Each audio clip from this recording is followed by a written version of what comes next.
and see if this works.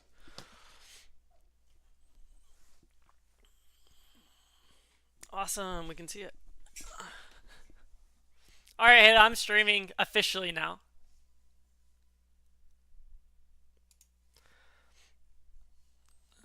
Awesome.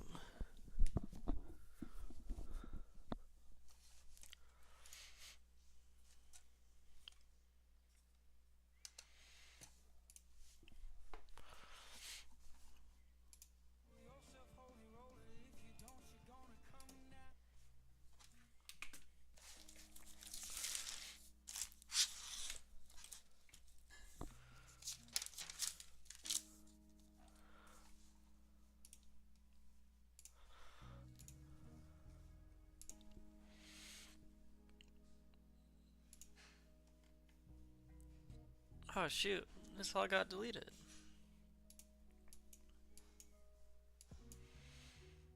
I've done all this.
Well, hello, Internet.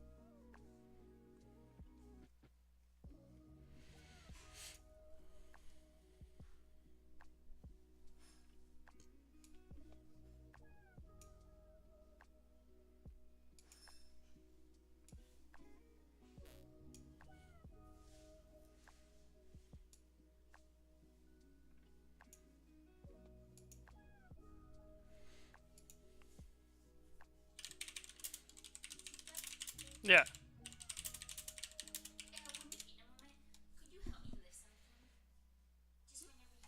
Yeah, I can do that.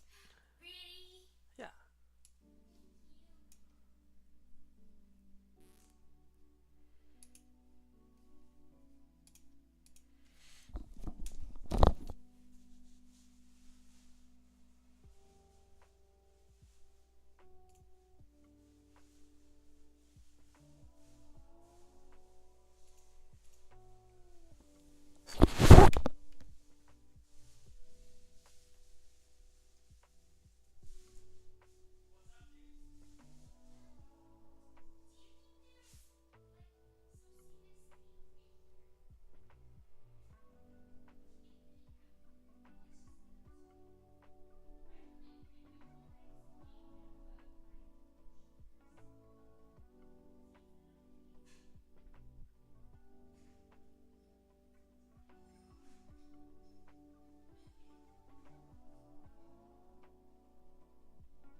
that still works. Let's see how this looks on YouTube.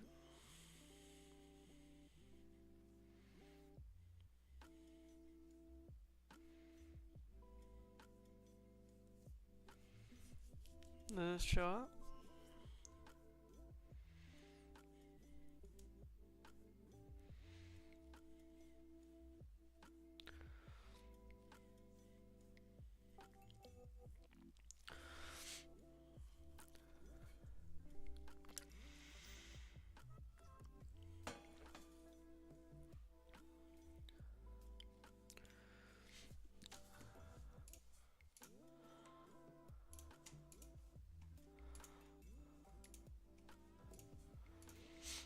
Yeah, this is working.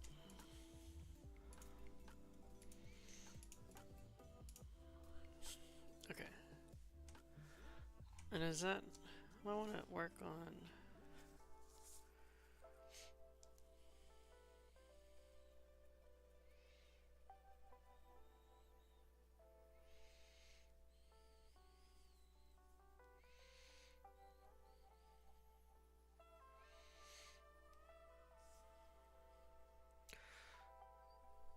Alright, this works.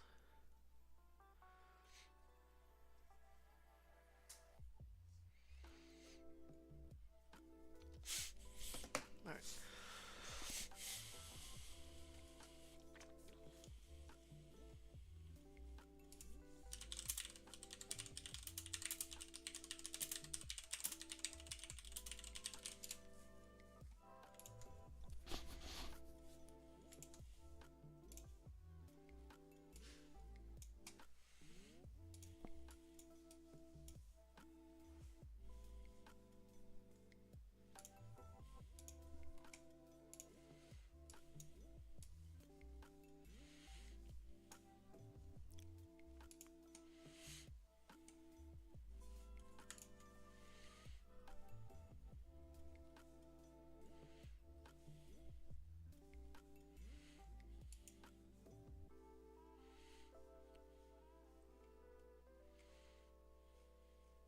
Oh shoot, so these are...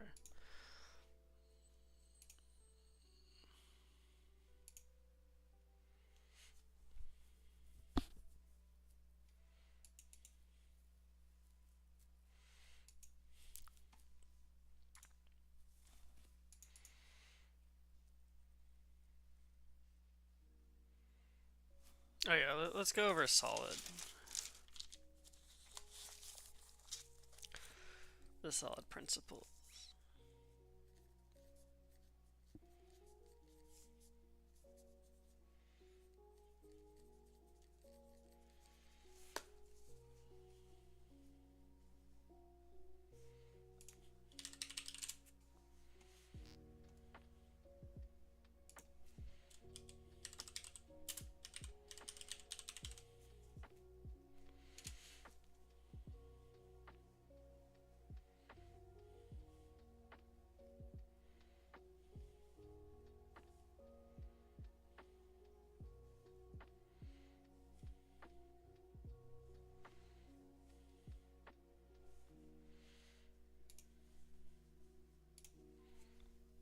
The solid principles are often quoted, rarely practiced, and even less frequently understood.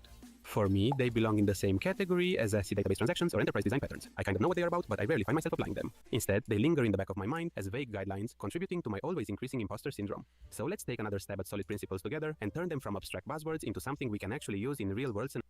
First of all, let's get the acronyms out of the way. As you'll see, the principles appear straightforward at first, but each of them come with caveats we'll look at in detail in a second. S stands for single responsibility principle, meaning every class should have one and only one reason to change. Sounds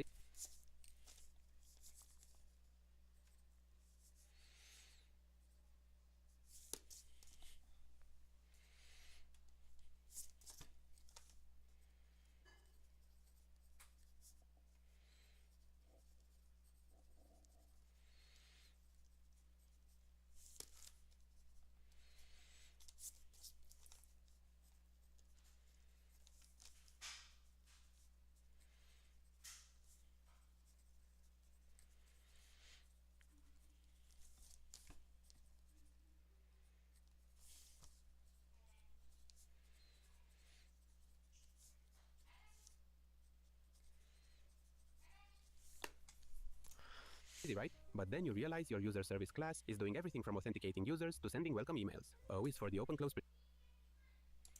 principle. Classes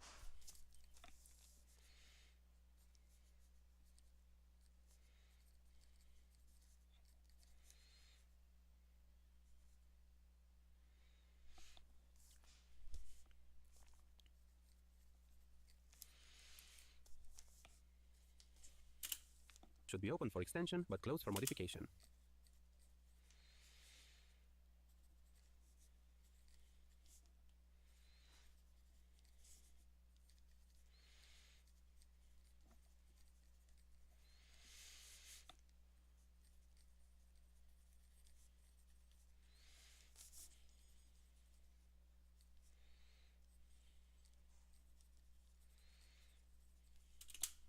In theory, this prevents breaking existing code when adding new features. In practice, this is where you could run into the pain points of inheritance. L means list of substitution principle. In other words, objects of a superclass should be replaceable with objects of a subclass without altering the correctness of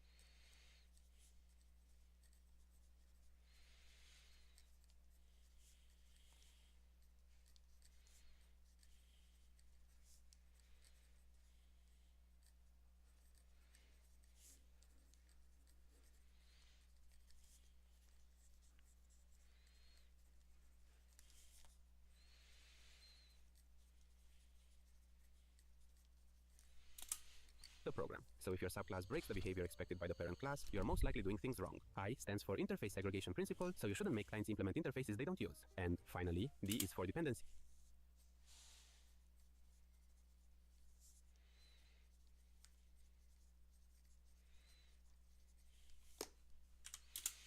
For interface segregation principle, so you shouldn't make clients implement interfaces they don't use.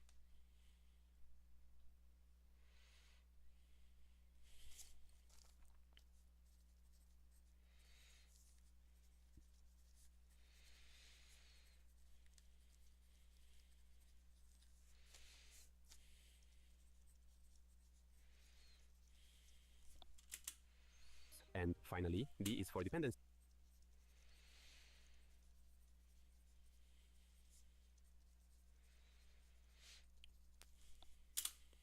Inversion principle, or in other words, you should depend on abstractions rather than concrete implementations.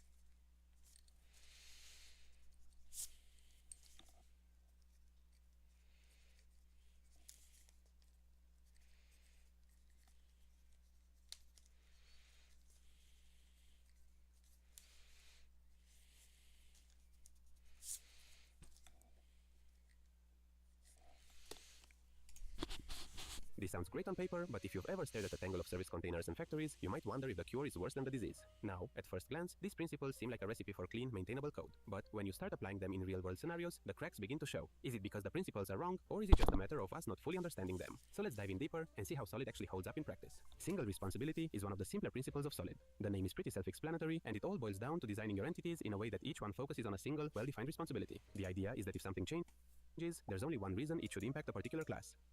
However, I agree, defining the responsibility is the tricky part. In a practical example, user service is a place where people tend to add all the business logic associated with the user entity. In a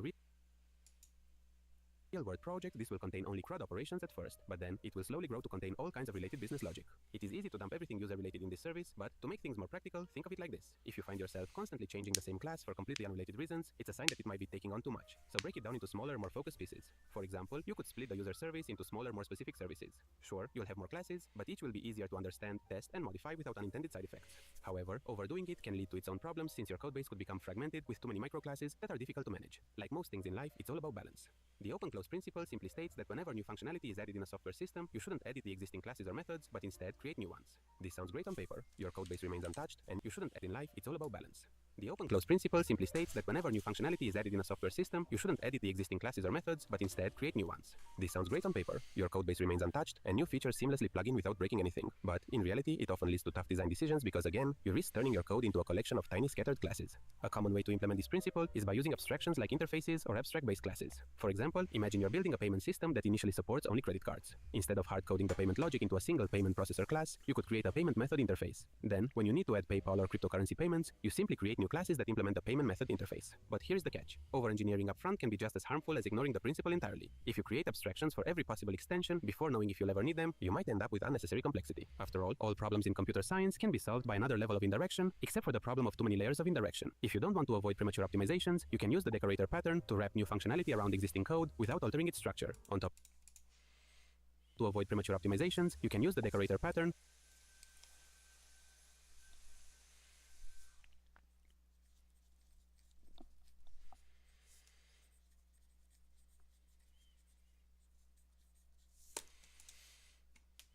to wrap new functionality around existing code without altering its structure. On top of that, modern languages support extension methods, which allow you to add functionality to existing classes without modifying their source code. Next, let's look at the Leetcode substitution principle, which enforces that derived classes can seamlessly replace their parent classes with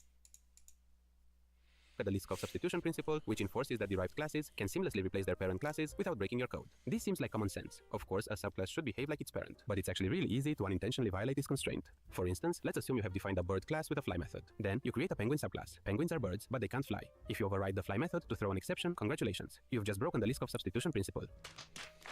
The solution is to design your hierarchies more carefully. Instead of having a general bird class with flying behavior, you could create separate classes like flying bird and non-flying bird. This way, you don't force subclasses into behaviors they can't support, and your code becomes more robust. The interface segregation principle is also pretty straightforward. Don't make clients implement interfaces they don't actually use. Again, this sounds great on paper, but it is very easy to break the constraint. Imagine you have an interface called animal with methods like eat, sleep, and fly. A dog class implementing this interface would have no use for the fly method, but it's still forced to include it because of the interface. This leads to awkward workarounds, like having empty or stubbed methods, which defeats the whole purpose of clean design. Instead, break large interfaces into smaller, more focused ones. For example, you could have eater and flyer interfaces. This way, classes only implement what they actually need. It's a simple idea, but one that can make a big difference in reducing unnecessary complexity. Finally, high-level modules should not depend on low-level modules. They should both depend on abstractions. In other words,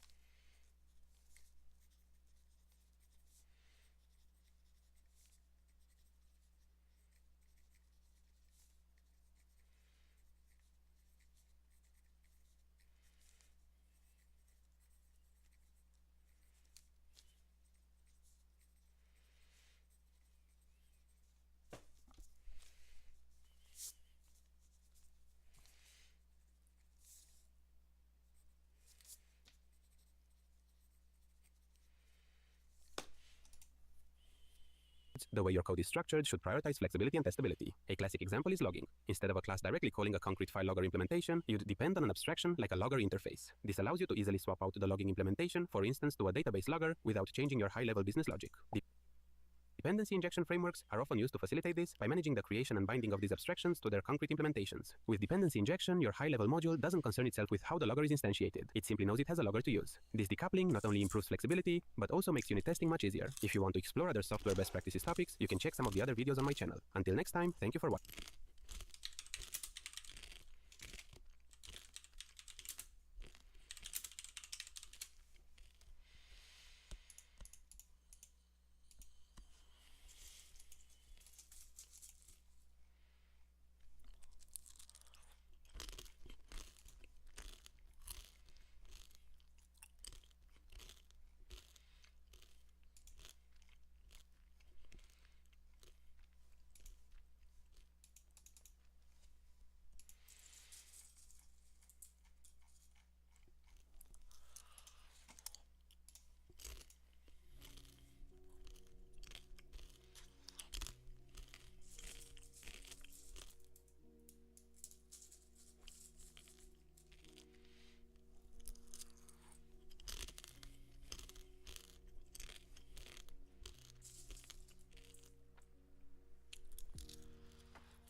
the single responsibility principle is that each class should have a single responsibility. Which basically means, like, if we create a car class, it should only serve to do functions of a car. We don't need it also serving as our bank account class, right? Keep it simple, down to one responsibility. The open close principle is classes should be open to additions or extension. So if I need to add a new feature, if I have a car class and the current car class only has an engine and tires, right?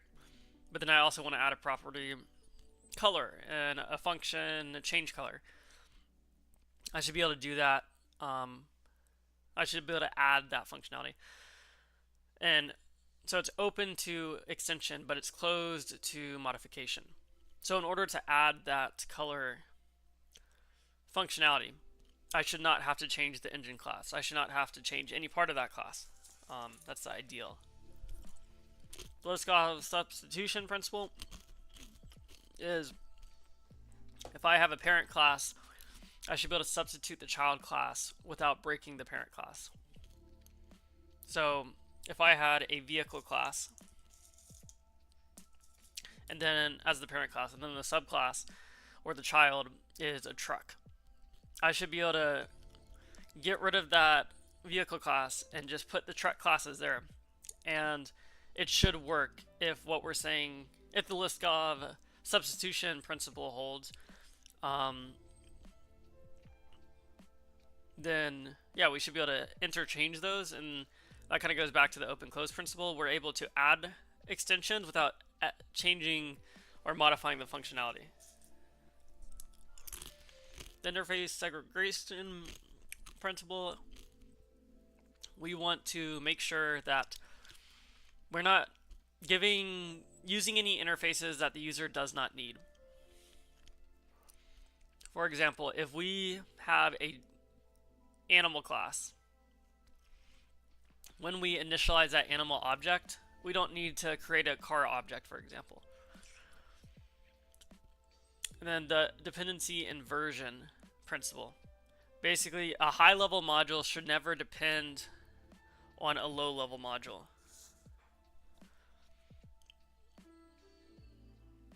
Like if we alter how a super level module is changed, but the output's still the same, that's okay.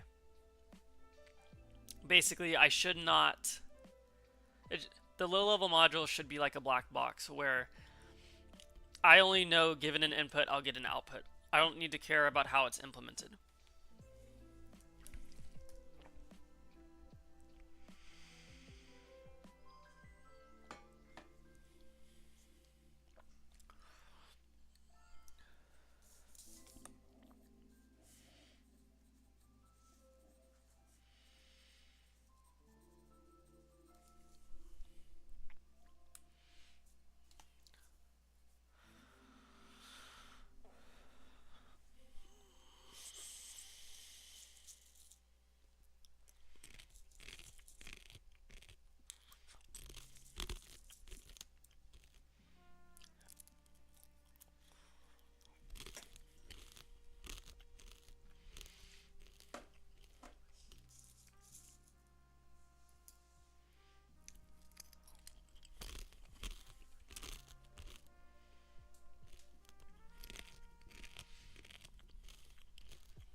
So what is wrong with this class in regards to the single responsibility principle?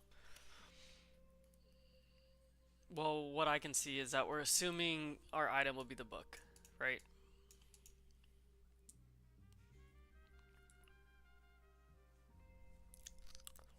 Everything's dependent on the book.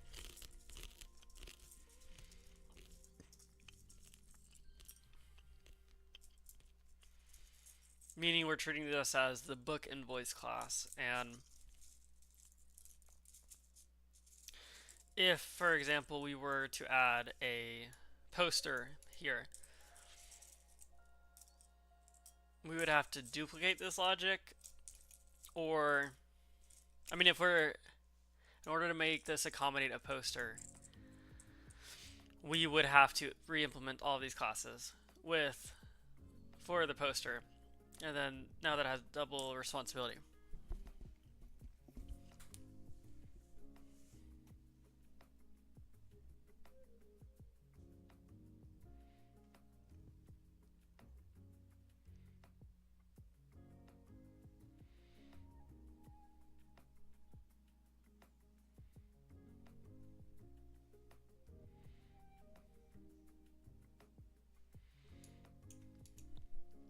Why would print invoice be wrong?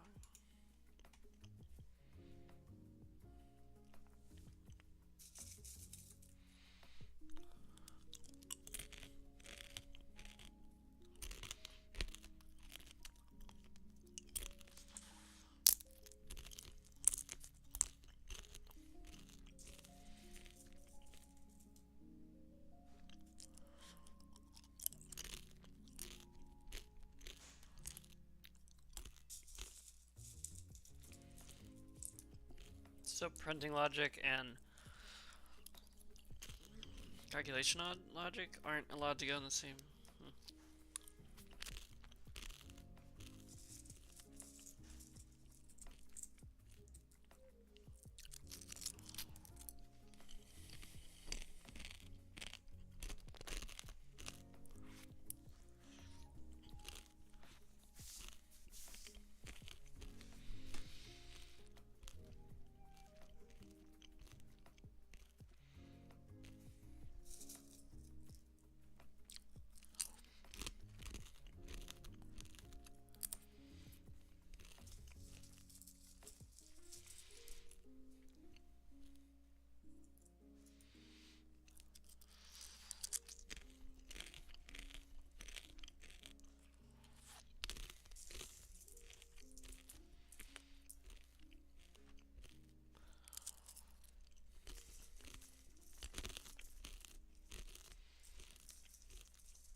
No, so it means literally we don't change this class.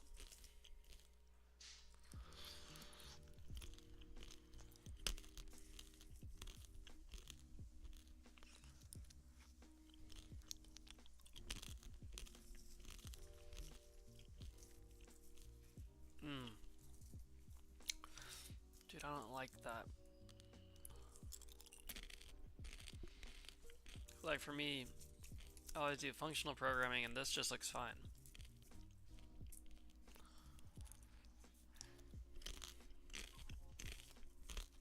But they're saying we don't even modify it.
mean, I don't know. This feels weird.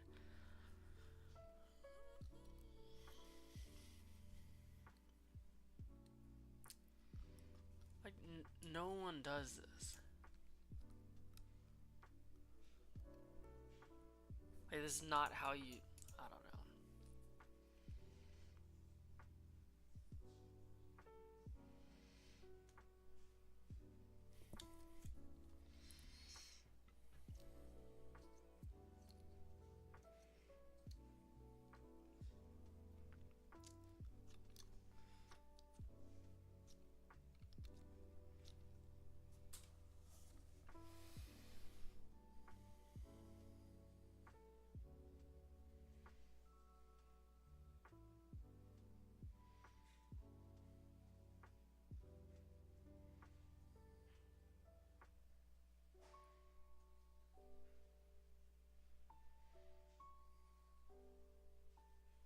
These aren't needed.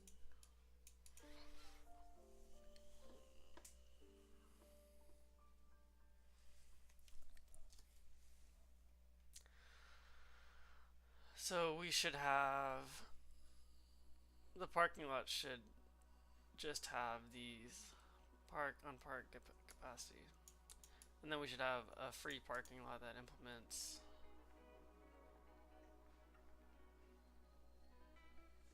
these.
Hey friends, welcome back to the channel. Now, solid principles are one of those things that every developer has heard of, but few fully understand. If you use an object-oriented language, then being familiar with these principles will help you write better code. Principles such as the single responsibility principle are fairly self-explanatory, whereas the Liskov substitution principle requires a bit more mental effort to get your head around. Even those of you who think you know the solid principles well could probably do with a refresher. Hopefully by the end of this video you'll have a good understanding of the solid principles, even if you struggled to understand them before. The first is the single responsibility principle. This is one of the more simpler principles of solid. As the name suggests, your class should have a single responsibility. Giving a class multiple responsibilities means that when you do come to make a change, you're more likely to introduce bugs. A class should only really have one reason to change. So what does that look like in real life? Now let's say we're creating a teaching application where we're going to have a student class. We could put all the functionality for the student into a class like this. This, however, quite clearly breaks the single responsibility principle. Our student class is responsible for storing student details, saving them to the database, sending them an email, as well as enrolling them in courses. So here we have multiple different reasons why we would need to change this code, and therefore multiple ways that we could introduce bugs. On top of that, if we have multiple developers working on features for a student, then they'd all end up updating the same file. So we'd have a whole load of merge conflicts when they finish their work. So to fix this, we need to extract all those responsibilities into their own separate classes. This then has the added benefit of letting us reuse functionality without having to repeat the code in several places in our application. Even though this all seems quite simple, it is very easy to take this too far.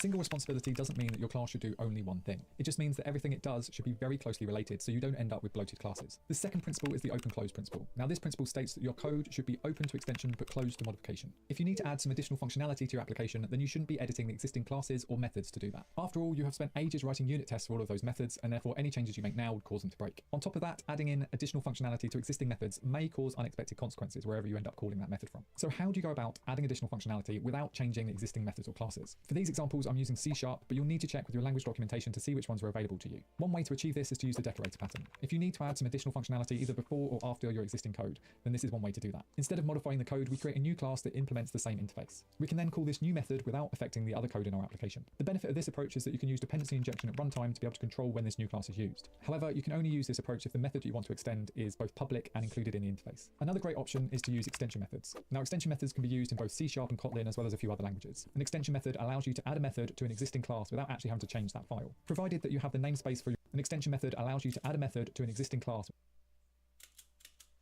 without actually having to change that file.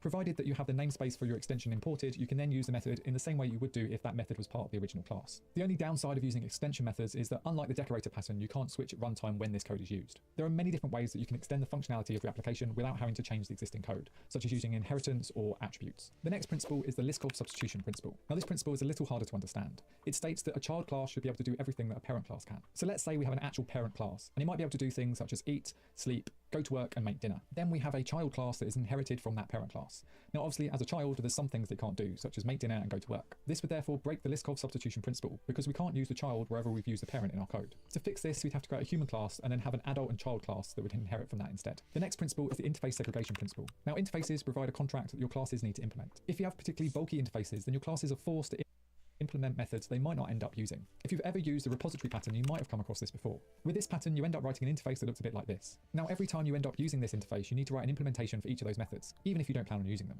If you didn't want to implement any of these methods, you could of course throw a not implemented exception. But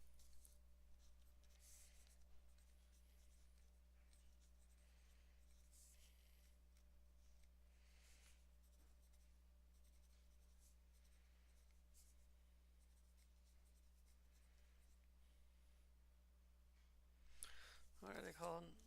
We did them yesterday. So what are the methods that make it required to use them? So these are the skeleton classes that I called.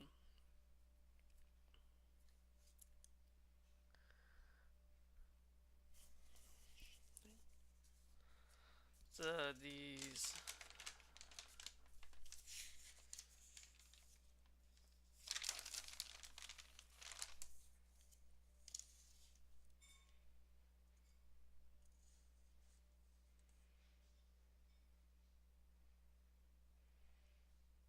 these are same as abstract classes.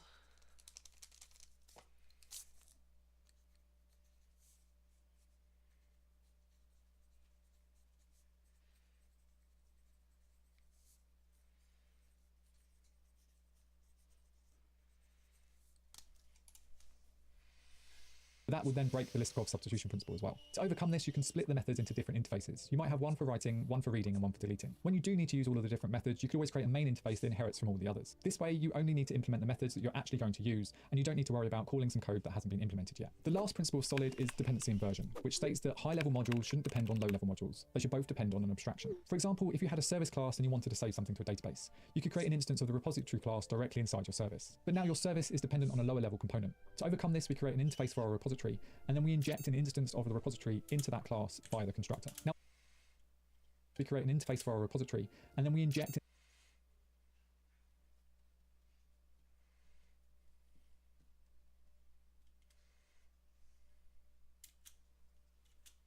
an instance of the repository into that class via the constructor. Now both the high level and low level modules depend on an abstraction, which in this case is the interface. The service doesn't need to know which repository it's using or how it works. It just cares that it meets the specifications of the repository interface. With all software principles, it's important to understand that they're not rules that you have to obey. They're just there to help you write better code. For example, you can take interface segregation too far and end up having just one method per interface, even if you need to use all of them. Or the requirements could change, and instead of modifying the old code, you extend it, leaving the old code behind that just never gets used. Dependency inversion is really good in principle, but in most cases, you're just going to have one class implementing an interface. Being able to swap out one database with another one using the same interface is a nice idea, but how often have you actually needed to do that? The real benefit of using interfaces is it makes everything a lot easier to test, because you can just inject and mock whenever you're doing your testing. To be honest, the solid principles are in some ways too vague to be useful. You can follow the solid principles to the letter and still end up writing bad code. As always, the best advice when you're writing your code is to keep it simple. There is another coding principle called Cupid, which tries to overcome some of the shortfalls of solid, and I'll try and cover that in a future video. Thank you for watching, and I'll hopefully see you in the next video.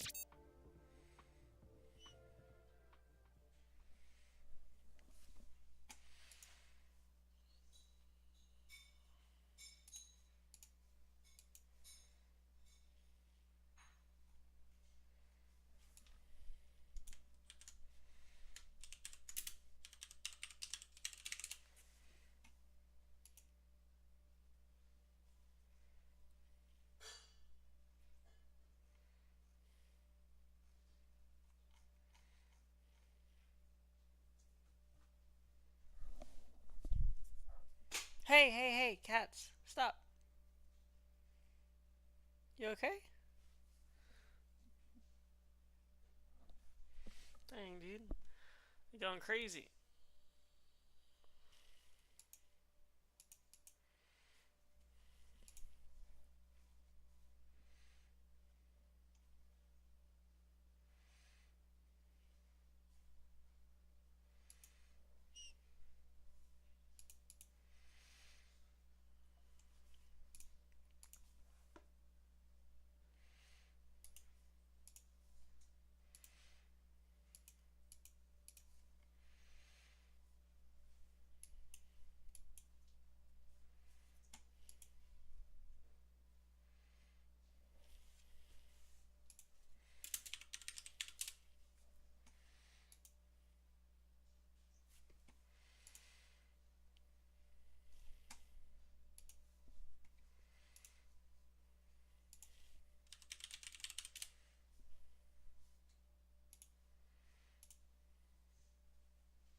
Cool, okay.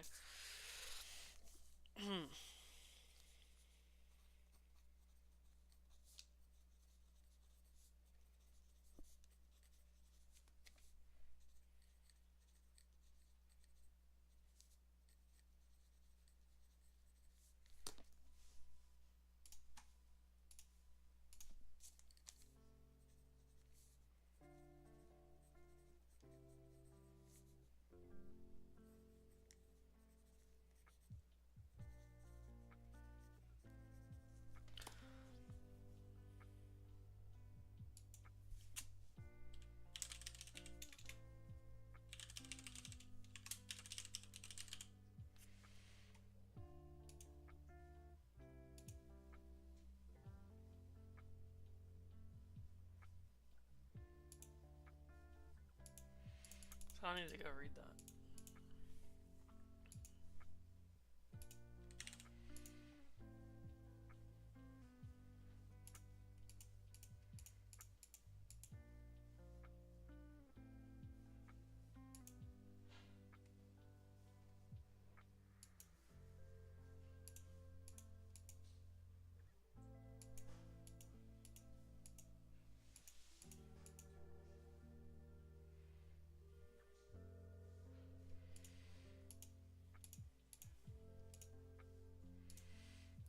so let's go back to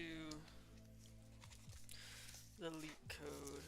I want to see if there's any system design problems on Leetcode. Like, surely there is.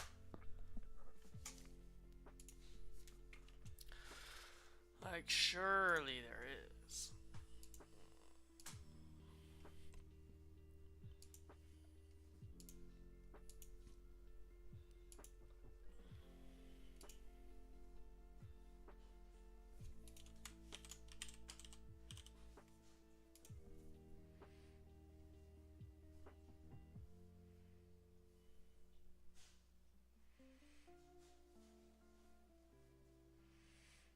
Yeah, we'll try this.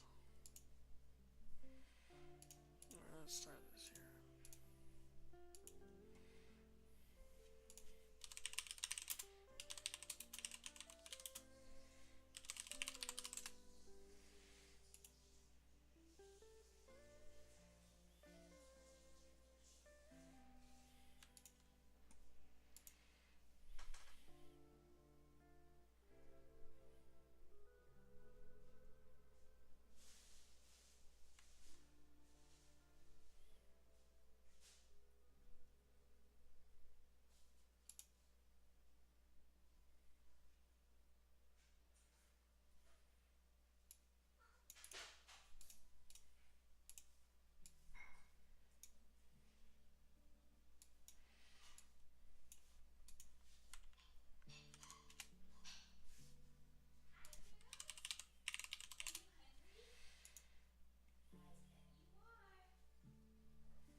Alright. Let's try to do longest palindromic substring.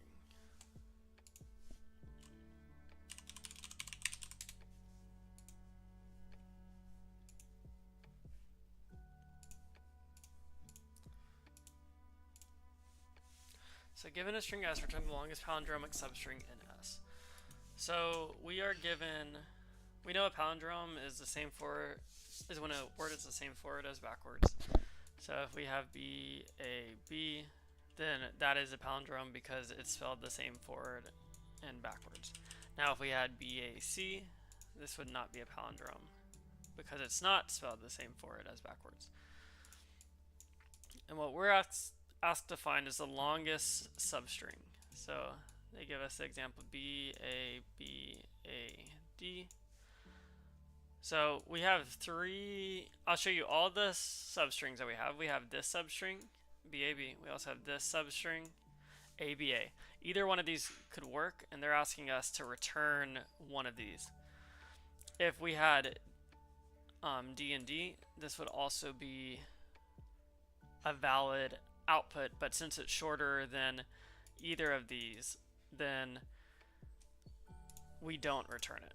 Okay, so how can we solve this?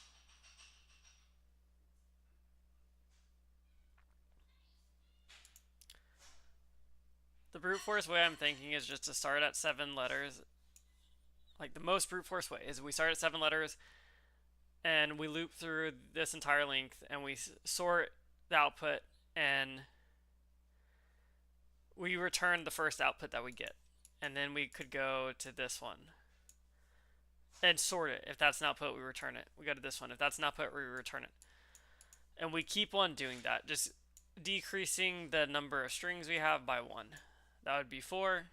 Keep reversing all of them, see if it returns. Then we would try 3. That works, so then we return it. Basically, we would go from 7 to 1, which that is n. We would, for each n, we would go through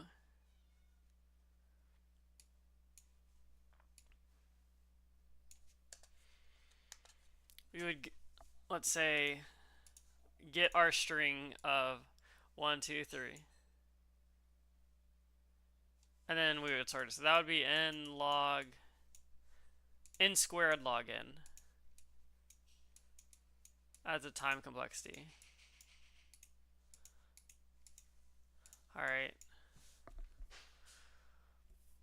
Let me code up that brute force solution because, oh, space complexity, we're not really storing anything, so we can call it O of 1 constant. I mean, yeah, we're not storing anything, we're just sorting. And so this would be for I and range length s minus 1, minus 1, minus 1. Well, actually, we just want the length, so yeah, we'll say length. And we want to go all the way down until 1, where 1 is length. And then what we can do is have an internal for loop that goes through our current positions. So from for I and range, we want to start at 0.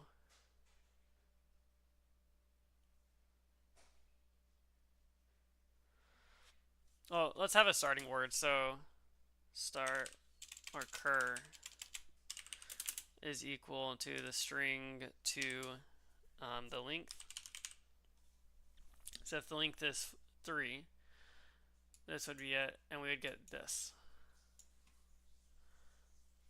And so what we would do is then we would go, I don't want this to be in the way.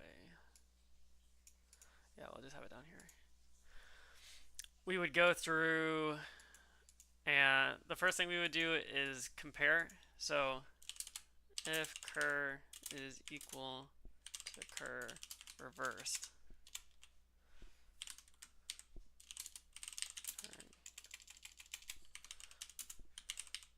Otherwise, well, we want this to start at length. To length s. We'll just have ls is equal to length s.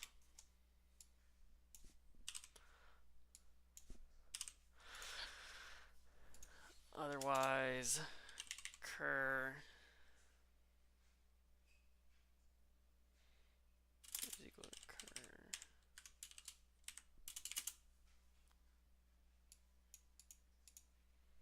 plus.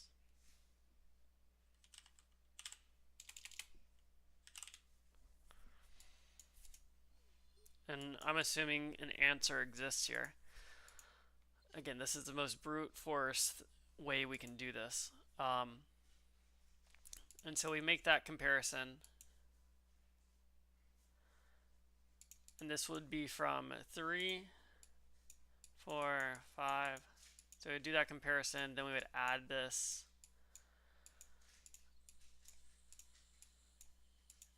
B, A, B, then it would be this. Do the comparison. Then it would be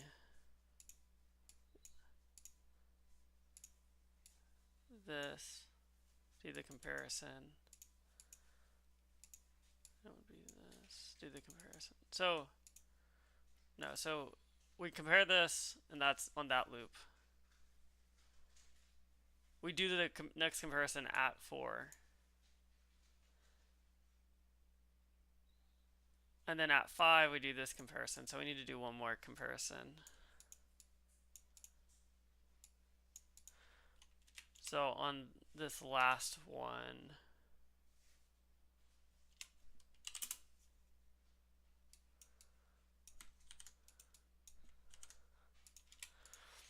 otherwise, we keep going through. And this should work for these, but it's not time efficient, right? Like, so we're going to time out on this because n squared log n is not good enough. Oh, I guess it is. So the brute force way does give us a solution. Shockingly. I guess since our input is so small. So how can we improve this, right? Because this is not good enough. It's just not good enough.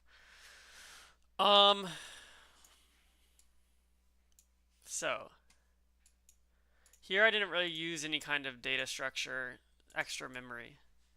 Can we improve this time complexity by using more memory? Right? So we've already established the brute force method of doing this.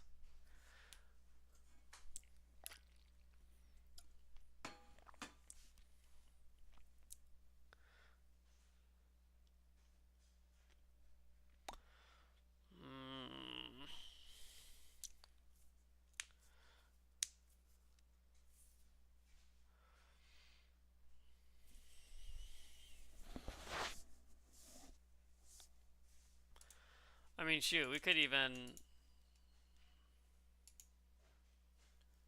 do a simple comparison between the last characters, because that would probably increase the time complexity as well. If cur 0,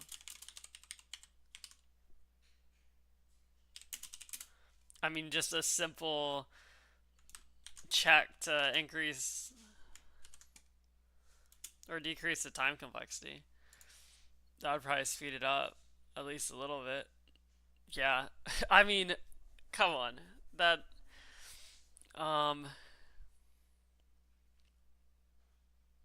that is surprisingly close to being a pretty good solution.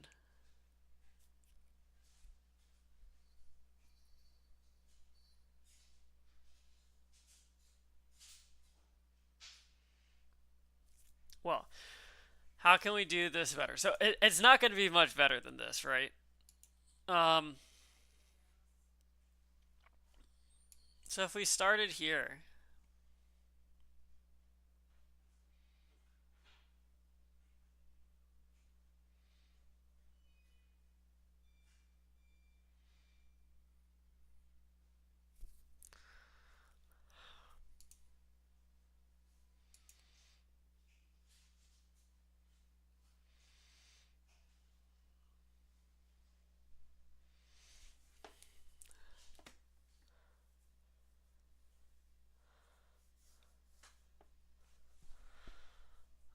what can we do better than this?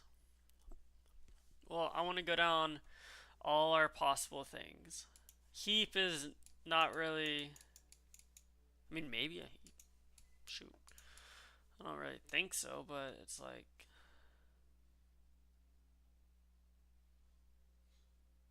yeah, so simply keeping, if we were just wanting to know the longest possible, well, let's say we wanted to know the longest possible palindromic substring, and we could reorder these, then we could keep track of the odd and even numbers, and basically it's the largest. We keep track of the even numbers, and as long as there's only one odd number, we can do the calculation for that longest thing if we can reorder it.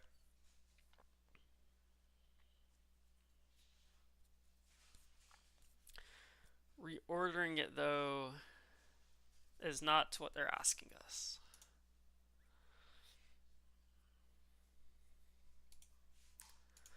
So again, I had the brute force starting at 7 and then starting at 6. Can I glean anything from that?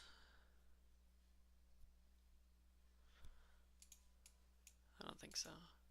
Well, let's see. So it says 2 pointers dynamic programming.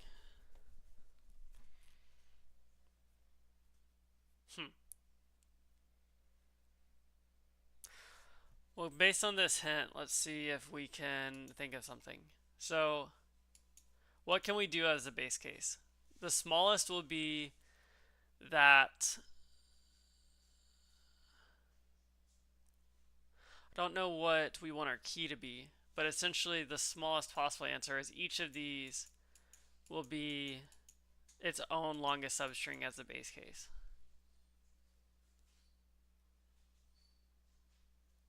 I think we should have positions, right? So let's see, if we have 0, 1, 2, 3, 4, 5, and 6. The longest substring at each of these will just be the character itself.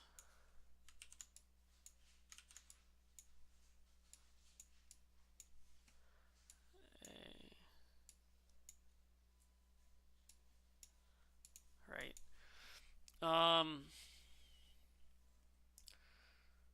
So these are each the longest character, the longest substrings themselves. What would I do to possibly improve this?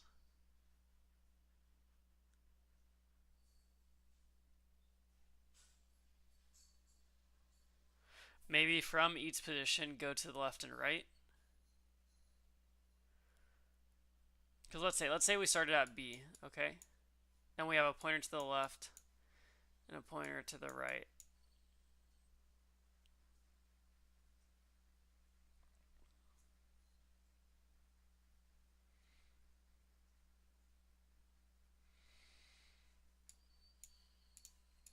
Well, shoot, we know that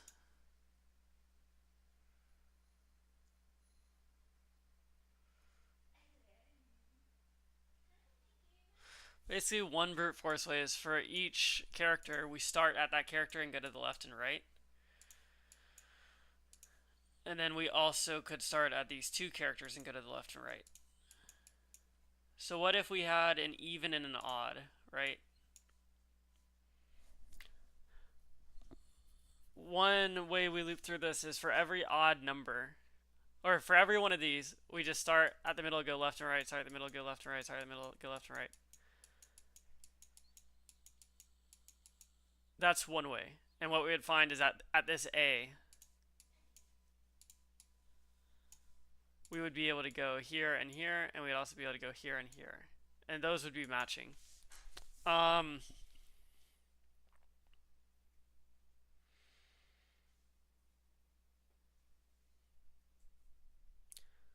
We would also need to do that again for the even numbers.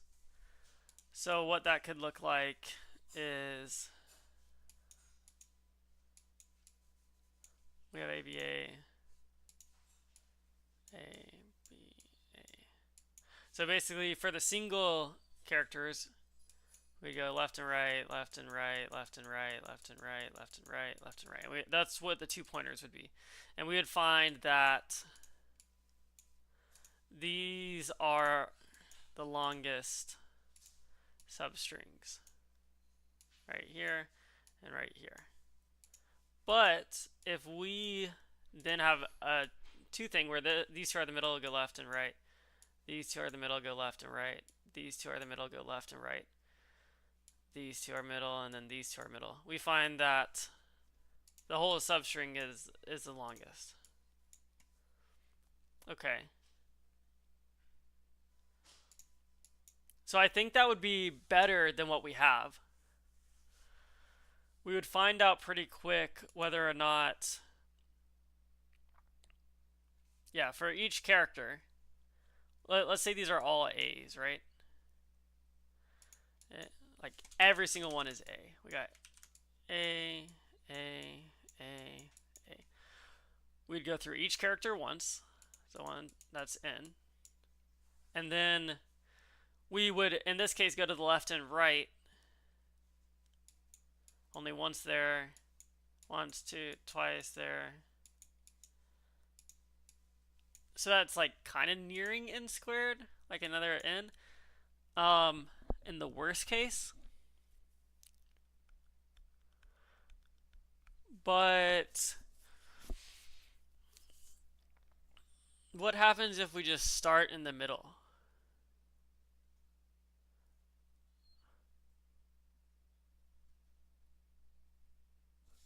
Like we start at this A. Anyway, that's minimal improvement that we could make. So what's the time complexity of these? I'm going to call this N squared since we're not going to have to sort.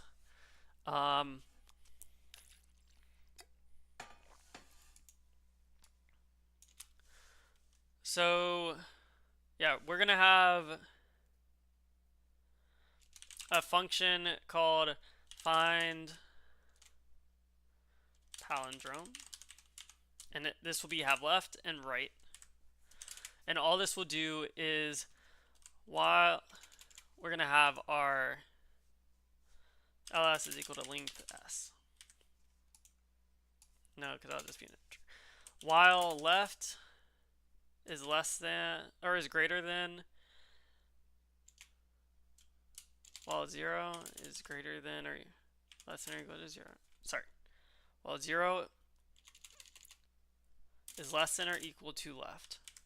And length s is less than right. We want to do the following.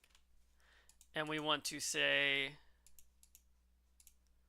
if s left is equal to s right, left plus equals 1, right minus equals, or no, the left would be minus equals 1, right is plus equals 1, because we'd be starting in the middle.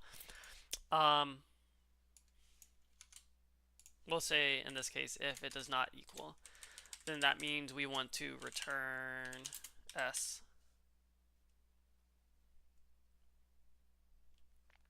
left to right plus 1.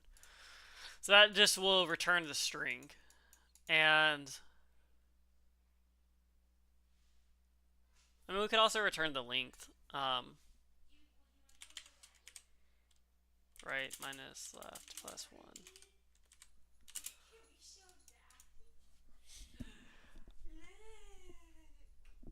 What? Oh, you got a collar on. And it's a Jingle Bell collar. She hates it. I know. Does Mandy have one on? She doesn't have one, but she does have a collar. Are you gonna try? Oh, Mandy's interested. She noticed it. Aww. It feels wrong having a collar on them. Yeah, And it do you does. want me to take it off? No, leave it on. She'll get used to it. I think she'll like it. You think so? Do you think Mindy wants hers on? Look, Mindy's Mandy's like, what are you gonna do to me next? Mindy's very suspicious, Mama. It's like, is there really a point of the collars unless they have their ID tags on them? What do you think? Alani says I've been domesticated. I'll let Alani have hers on for a little bit and then maybe I'll put it. Do you love it? We picked those ones out for her. Yeah, I do. That's sweet.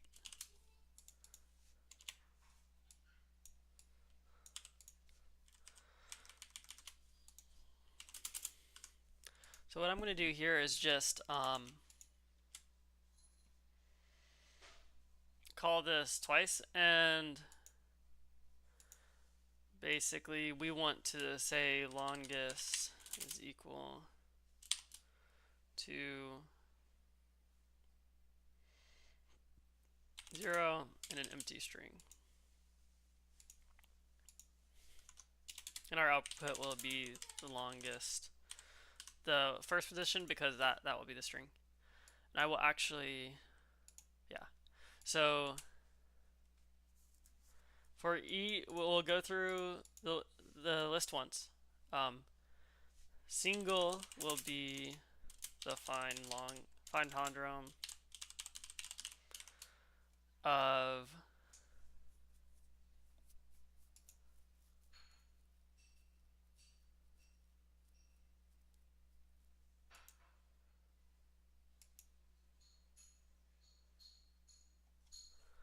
well, shoot. So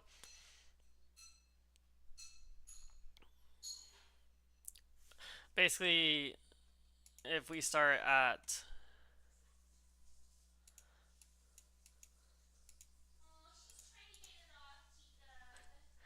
if we start at A and A, well, okay, if there's only, if it's single, we wouldn't even need to check the first one. So let's say it's A, B, C. We would start here and here.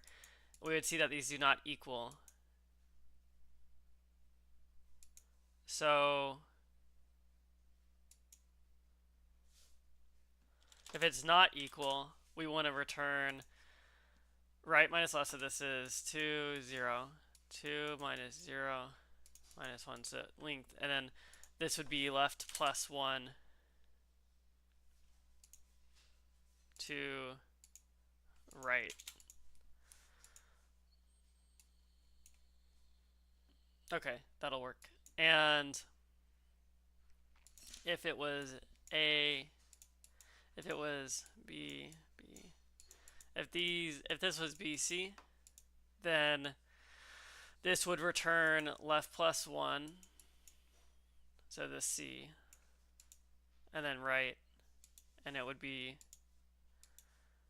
right minus left minus 1, 0. So yeah, that makes sense.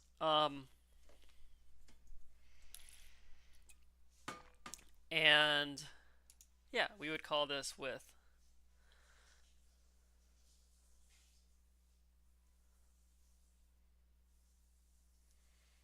We don't need to start on, yeah, we'll start this at 1.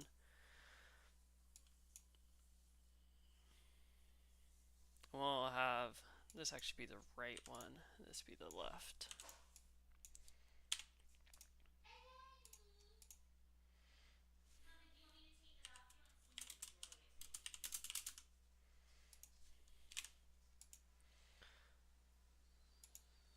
And if this goes through the whole thing, we want to return, we'll return this again.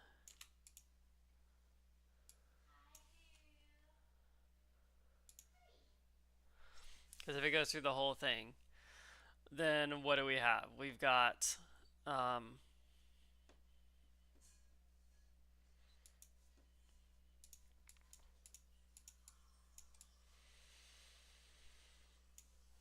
A, B, A. These continuously are equal, so this would be left and this would be right. So this would be 0 or negative 1, 0, 1, 2, 3. And we would want to so right minus left plus 1. So 3, no, so this would be right minus 1. Right minus 1 minus left plus 1. Right minus left, I think it's still the same, plus 1. Because what, it would be 3, it would be 4, and I'm saying plus 1, no, it should be minus 1. Okay. Mama would take it off since you hate it. Come here, little bunny. It's okay. Oh, girl. And then it would be left plus 1, so 0 to right. Mama would take it off. Yeah, I'm I think sorry. that still makes sense. Mama's sorry. You can come over here. She'll take it off for you. Because if it's 0, let's say right goes out of bounds and it's 0. And so that means it's just this. Let's say this is A. What we would find is that our output is 3 minus 0, so it'd be 2 is the length, and that makes sense. And then it would be 1. Yeah, so that is returning the correct output.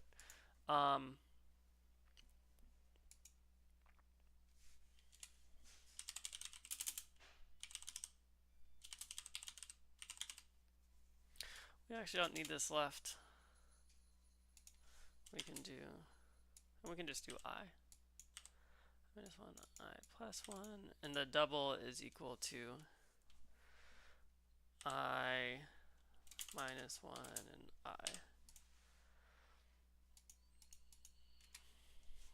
Longest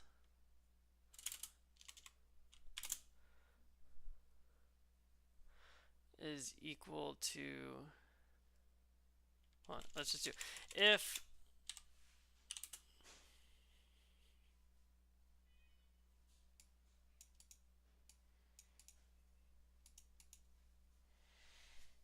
single 0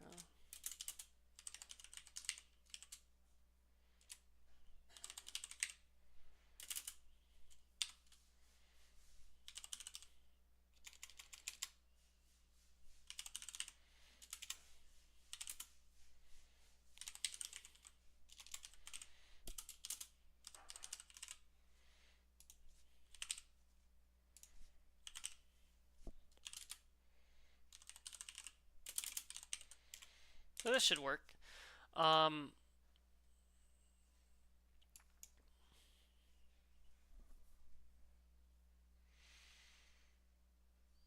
so basically we need to find the single palindrome with a single digit as the middle and then the double.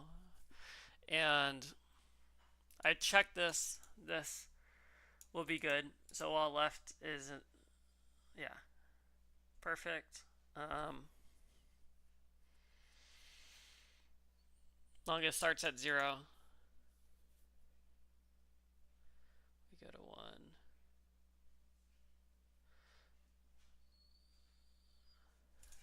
If 1 else.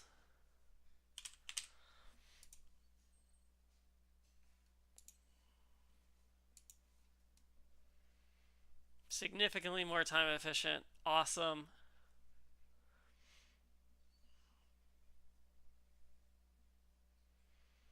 Cool.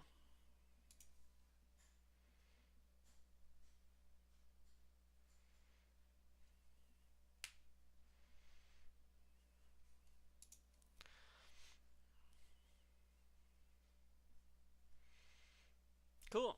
So I was able to do that given the hint of 2 pointers. This has nothing to do with dynamic programming though, so I don't really know what the heck they're talking about.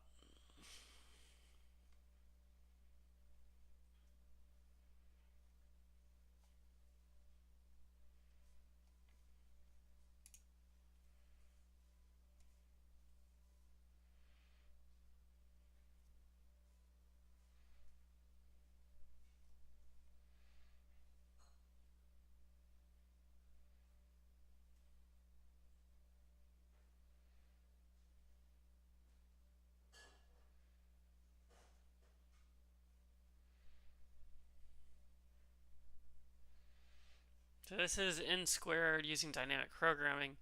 What about expand from center, which is what I did? Yeah, it's n squared. Cool. Space complexity is, we'll call it O of n. Space complexity because we do store these variables and we return this.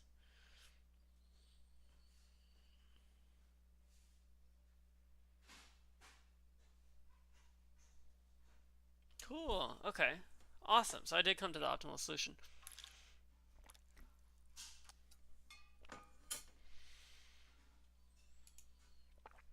All right. Let's do unique paths now.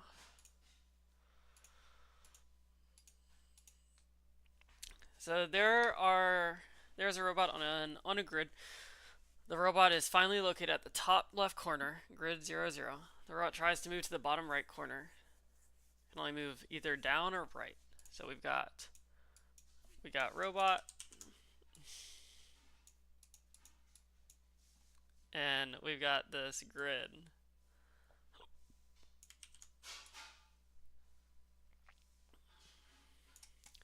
And we got this corner box, which is the goal.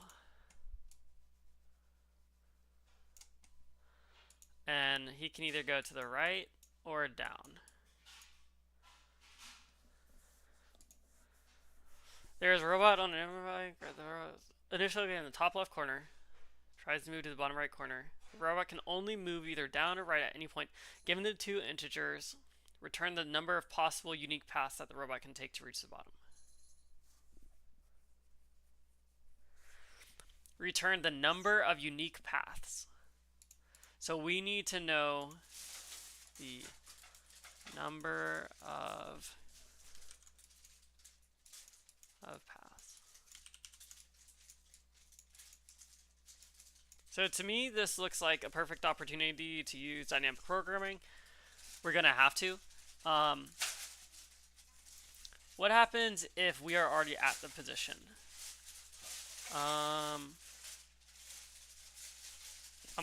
So what I'm gonna say is if we start here at this position, then that is a unique path. And then we've got this position, and we got this position. This will be only one option, only one place to go. So that is one path.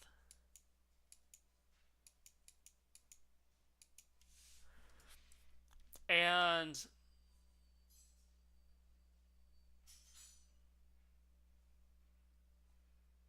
basically anything on this line, I'm going to say this is one path to the bottom. So, because we're asking for the number of unique paths. So, if I get here, there's one path down. If I get here, this is still the same path down. Because like, let's say our position we were starting from is right up here at the top. And we wanted, using dynamic programming, we wanted to know how many unique paths there is if you can only go down and to the right. Well, the only place to go is down. We say that here, there's one spot.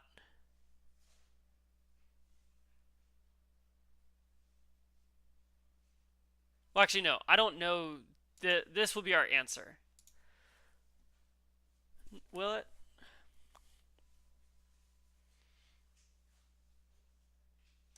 Yeah, we know there's only one path, one way to get to this path, to this position if we started here.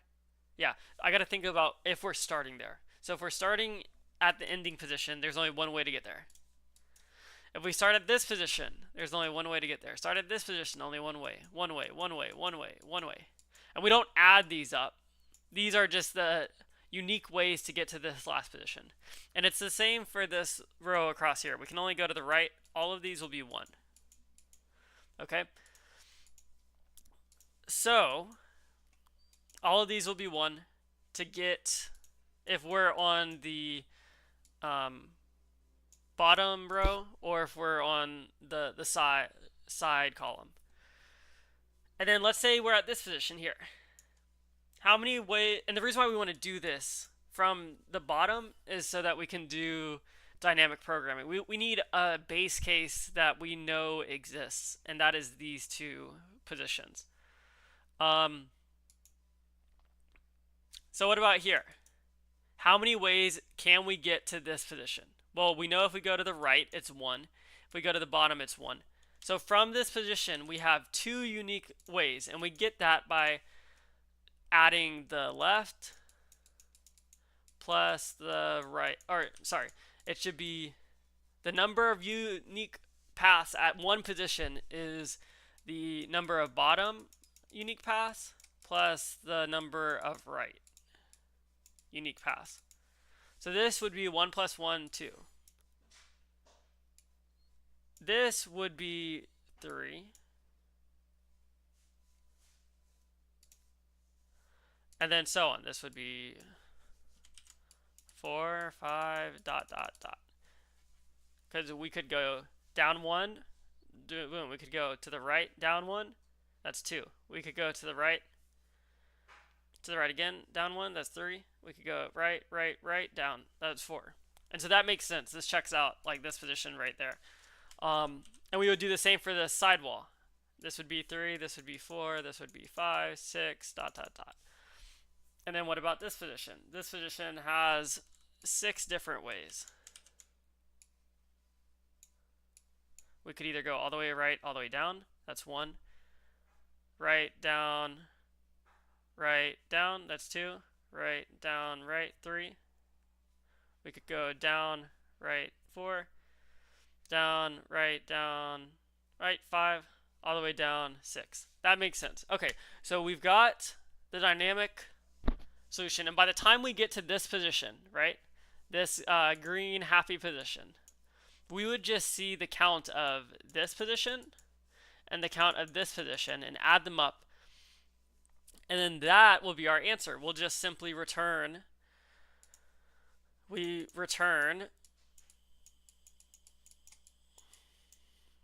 this position here, the dynamic programming of that position. So whatever it may be. It wouldn't be this. It would be m minus 1. So it would be m minus 1, n minus 1. That will be our output. And cool. So how do I want to store the dynamic programming answers? To me, the easiest way is just to have a dictionary. and then I can store the row and column as a tuple. So it would be a dictionary where the position, let's say 0, 0, that would be 1. And then we have 0, 1, and that could be 1.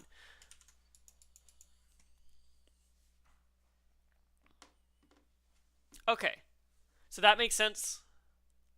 Let's code it up. An important thing is that we set these base cases to 1 right here. Okay,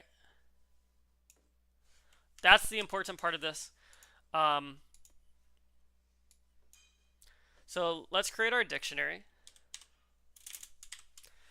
and we want to do we need to initialize this with 2 things. So for I and range length,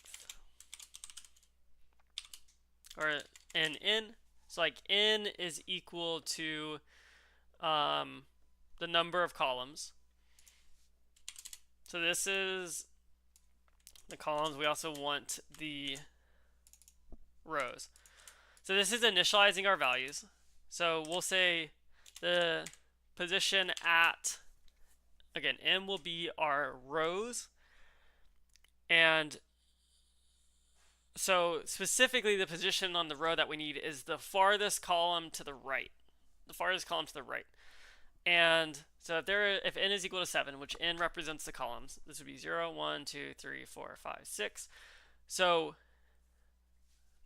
the row would be I, and the column would be n minus 1. And we set this to 1 for all of them. And then we do the same work for our the bottom row, okay? So this would be m minus 1. And then the row itself, or the column in this case, is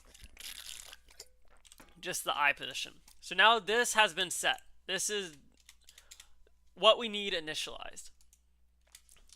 And then we need a double for loop. We're going to start in reverse. So it'll be for I and range length.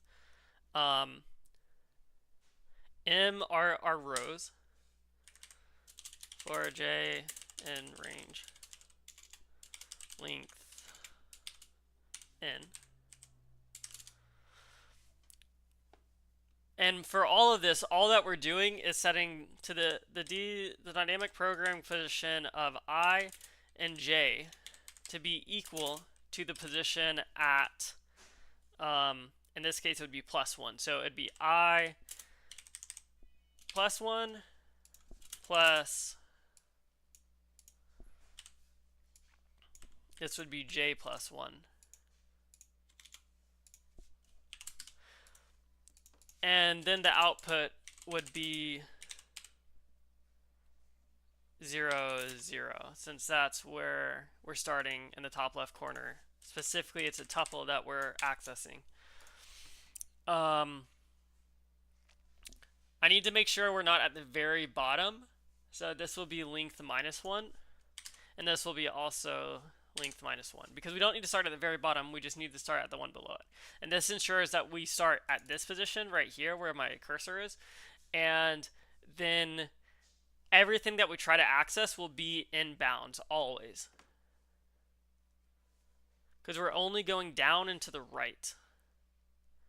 And so if I is our row, +1 is going down, and plus the column is going to the right. This seems to be good. Let me verify that my numbers are making sense. We're altering the row here, and the column will always be last. Perfect.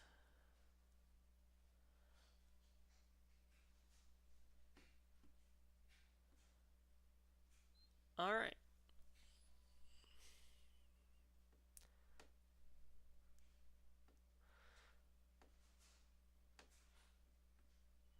This looks good to me. Run it. All right, so this should not be, remember these are integers, not a size. Small error.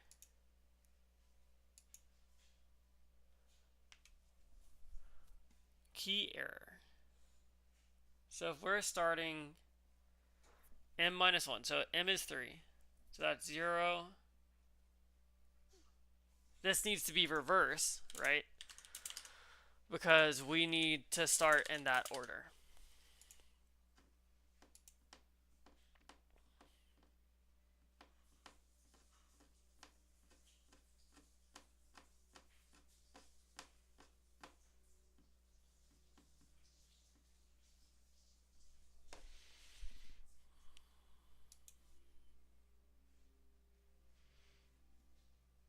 This is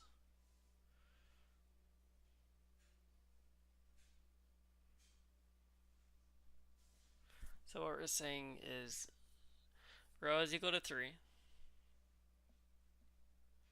We're saying this is not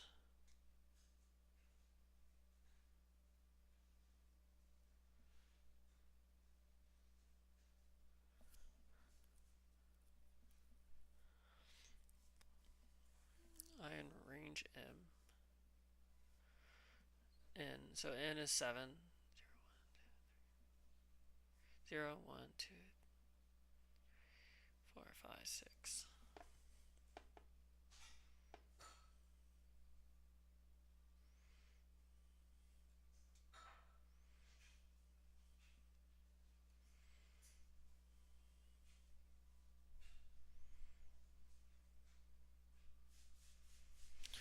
So this will be an off by 1 error, whatever the issue is. I'm confused as to what the problem is, because these should all exist. Let's just return this so I can see what our output's looking like. So we have 0, 6.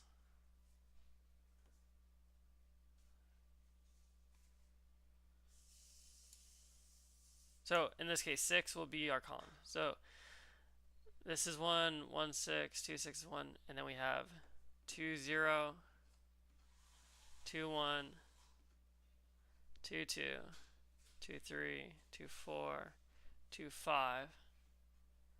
Why is this?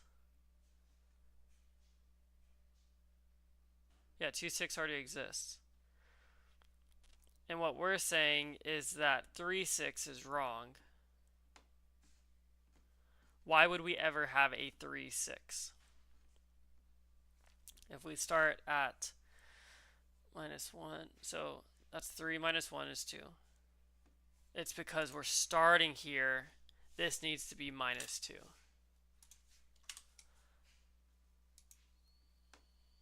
And that is where our issue is. But logically, we were there. This is comparable to everything else. I forgot to mention the time complexity, but the time and space complexity will be O of m times n, time and space. And the reason that is because we only have to access each cell in this grid a single time.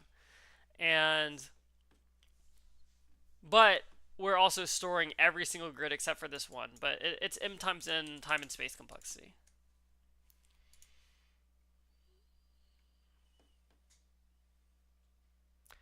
We could have done columns. We made our own grid of zeros. I decided to do this. But it does the same. Like intuitively, it's the same. But like, let's say we switch this to being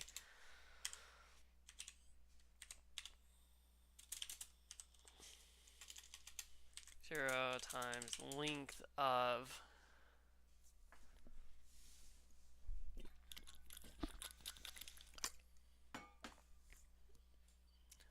how did they initialize it?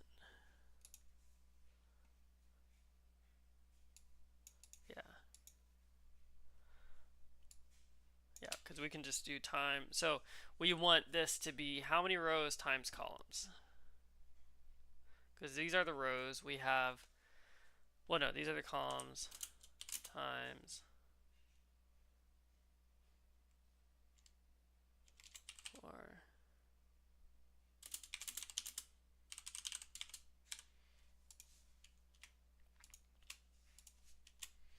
And then this should be the same.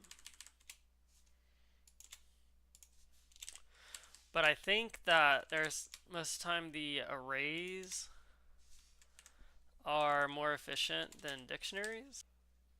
Wonder why that went down. That's down. Let's see.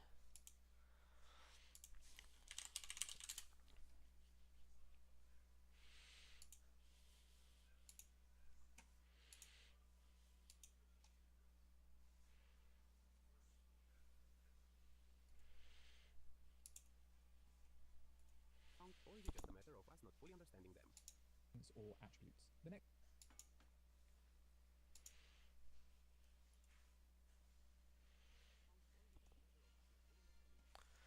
Cool. So,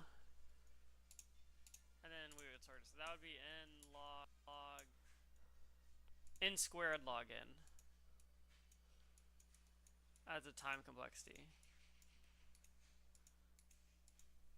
All right. German substance drink, and we could reorder long find condrom of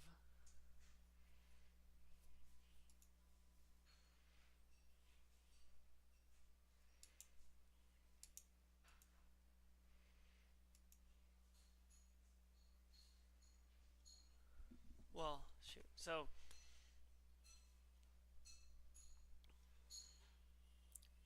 basically, if we start at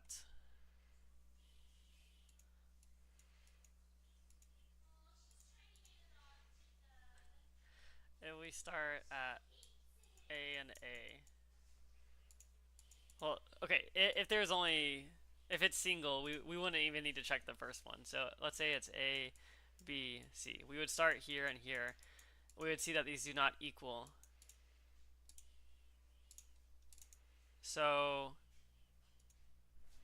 if it's not equal, we want to return right minus left. So this is 2, 0, 2 minus 0 minus 1, so length. And then this would be left plus 1 to right. Okay, that'll work. And if it was A, if it was B, if this was BC, then this would return left plus 1, so the C, and then right, and it would be right minus left minus 1, 0. So yeah, that makes sense. And yeah, we would call this width. We don't need to start on. Yeah, we'll start this at 1. We'll have this actually be the right one. This be the left.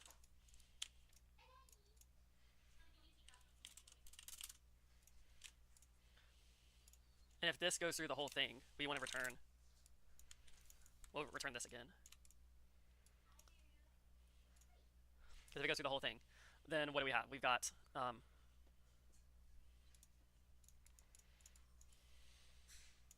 B, A. These continuously are equal, so this would be left and this would be right. So this would be 0 or negative 1, 0, 1, 2, 3. And we would want to, so right minus left plus 1. So 3, no, so this would be right minus 1. Right minus 1 minus left plus 1. Right minus left, I think it's still the same, plus 1. Because what would be 3, would be 4, and I'm saying plus 1, no, it should be minus 1. Okay.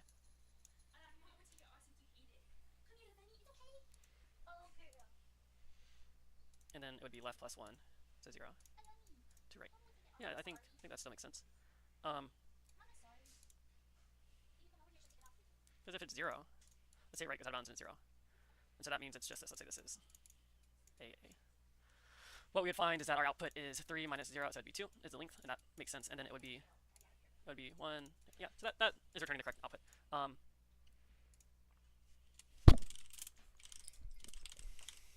We actually don't need this left. We can just do I. Minus 1, I plus 1, and the double is equal to I minus 1 and I. Longest is equal to, well, let's just do, if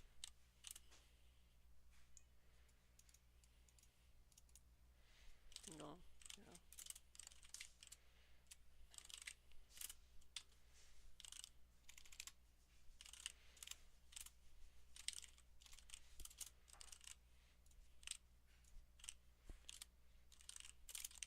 this should work.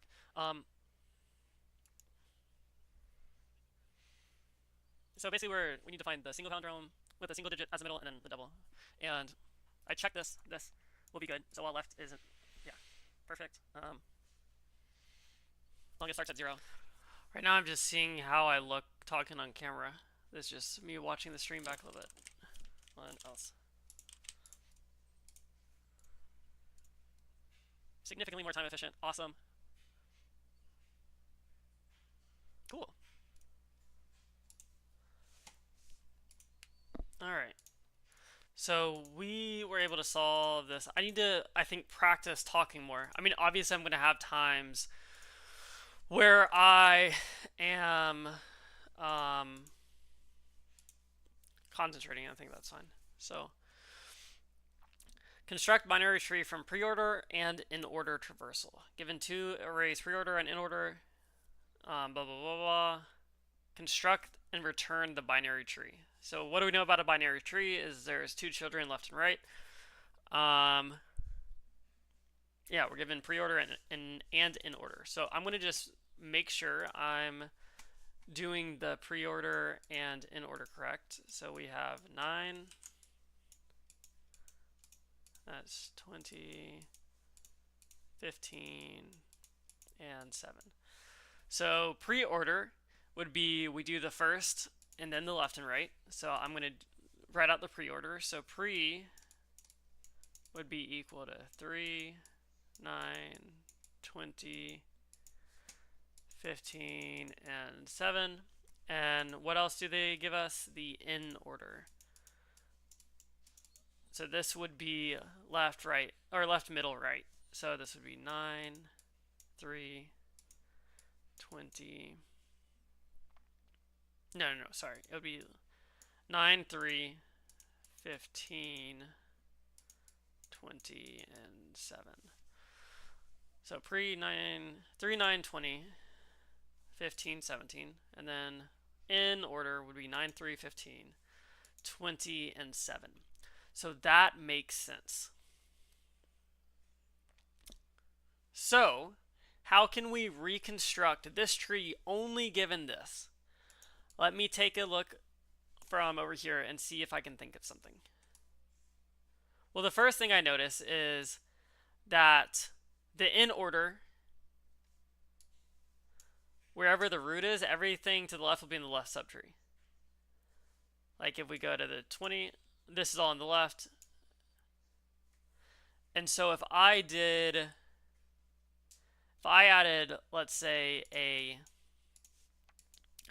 8 and 6 over here, would this still hold true? Because what I'm saying is that for both of these, everything to the left of this would still, left of the 3 would still hold true. So yes, in this case, the in order would turn into 8, 9, 6, 3.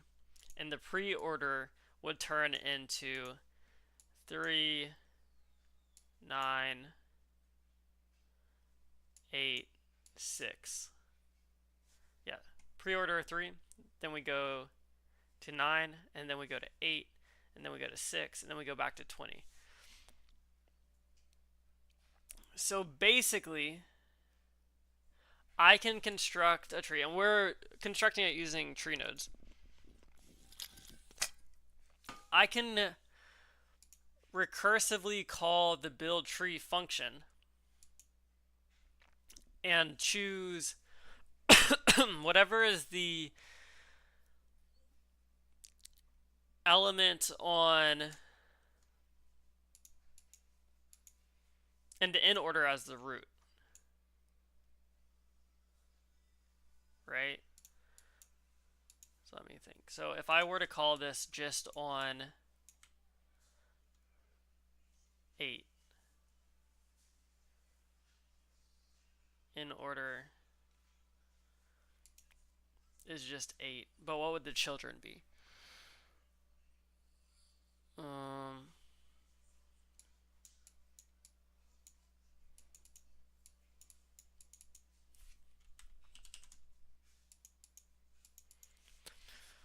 what would the actual call be? Like if I'm doing it on 3, it makes sense. I know 3 will be the root. Whatever. But I want to do this recursively, so we can't start at this 3.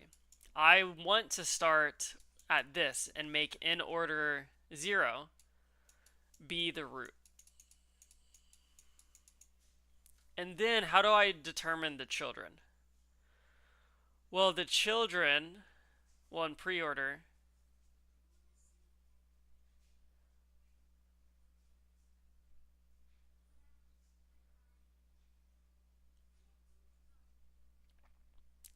okay, let me just take a moment. We know that there's no root children of 8. Because pre-order, that means a child of 8 should be to the right of 8. Let's forget about this for right now, though. So let's assume we know how to determine that 8 has no children. Then we return 8 up to here. What would the next root be? To the left. So we return 8, and then we're at 9. 9.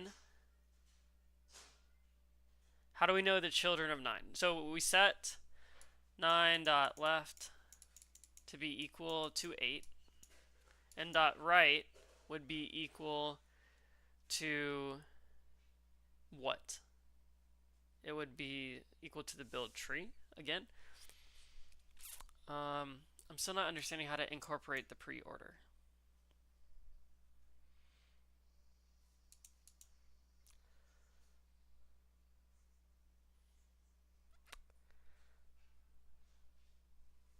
Well, okay.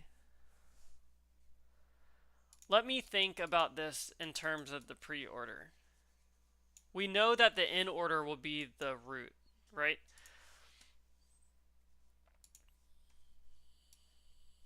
Sorry, no. We know that pre-order will be the root.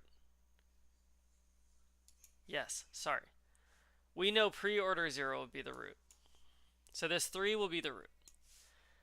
And we know everything to the left of tree is, or from 3 to the left is in the children of 3.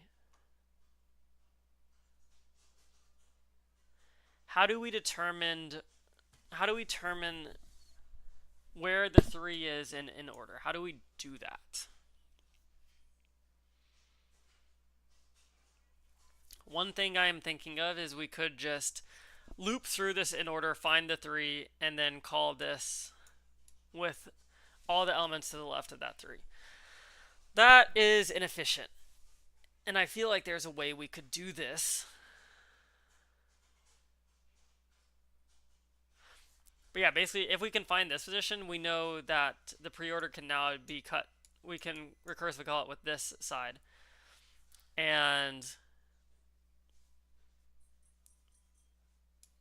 it would be like this, right? So we return the root of 3, and then we call it on these two sides.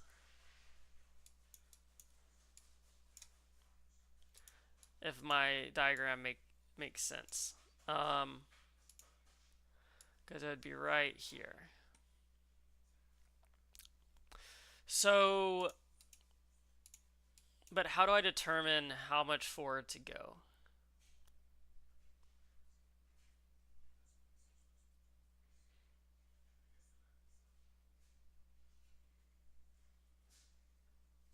Because, like, what if it was a skewed binary tree? Like, let's say it was 3. We're just going to come down here. Let's say it's 3, 8, 20. We'll keep it at 2. We know pre-order would equal to 3, 8, and 2.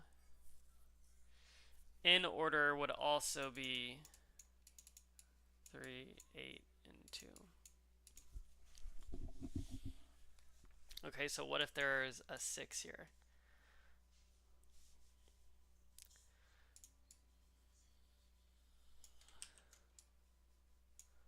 If there is a 6 here, then pre-order would be 3 left, right? 3, 8, 6, 2. And in order would be left 3, 6, 8, 2. So how do we know? How do we know? We know that this 3 will be the root. That's fine. How do we know this position of 3? I'm not sure. I'm going to take a quick break.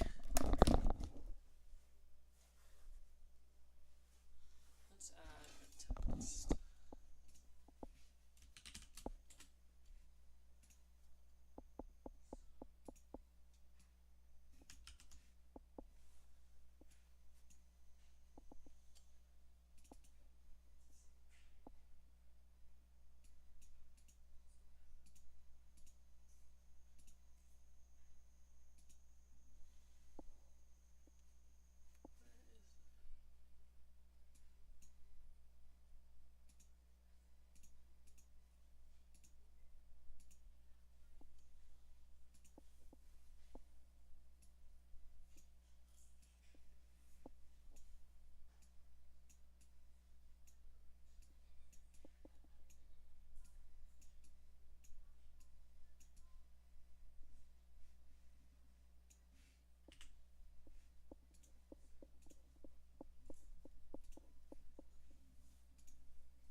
All right, we are back. Okay, so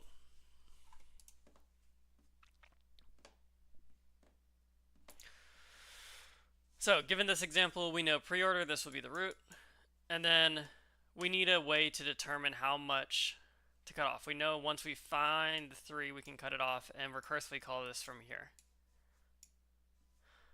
And then let's make this a subproblem now. Now we only have these, right? The pre-order, we know the root is 8. How do we know that 8 is... How do we know when to cut this off, right?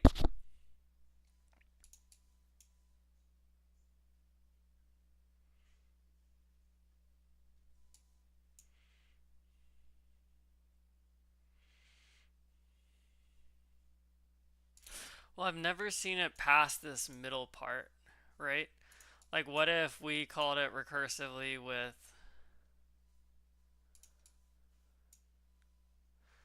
eight plus 3, or yeah, we call it recursively with this, the length of this current. But I mean, even then, it's like, dang.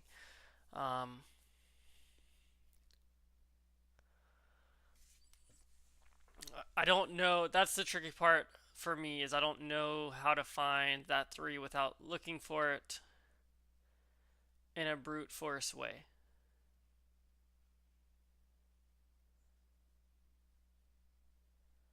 Now, because what I'm proposing, this recursive solution, it would be O of n time complexity, in the sense of we only visit each node once, and that's all we need to recreate the order from these integers. But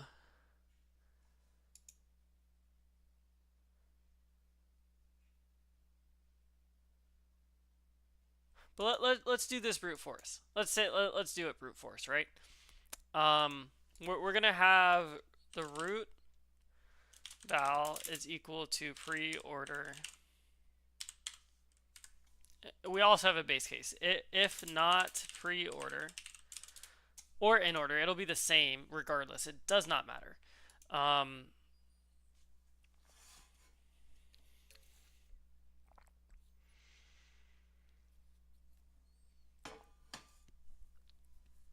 If these are not the case, then we are going to return an empty tree node.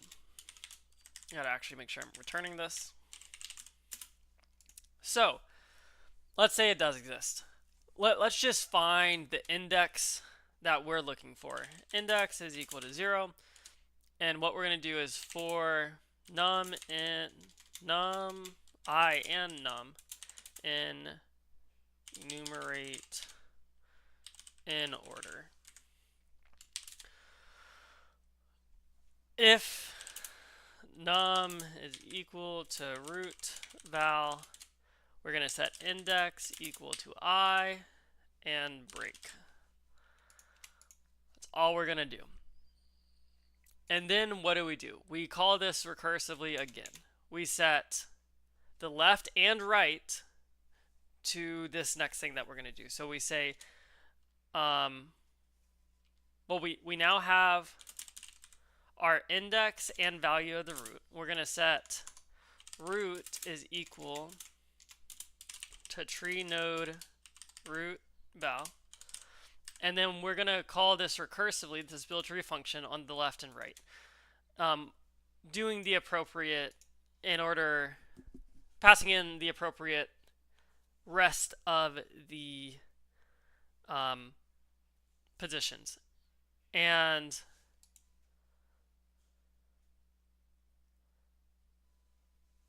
specifically, pre-order will always go 1 by 1. We want to add this by the number to the left. So it would be root.left is equal to self.build tree. And what do we want? We want the next, we want pre-order. This will be the start, right? Because, yeah, it'll be from position 1 to, let's say our index that we found is 0, 1, 2, 3. Okay? It would be 1 plus index. Because it would be 1 plus 3.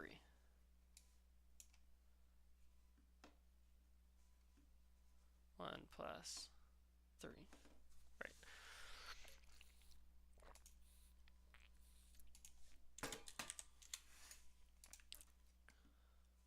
So this would be 1, 2, 3. That makes sense. No. If the index is 3. Right, because we're passing in pre-order and in order. So in order is easy, right? We do in order starting at index, going until index, right?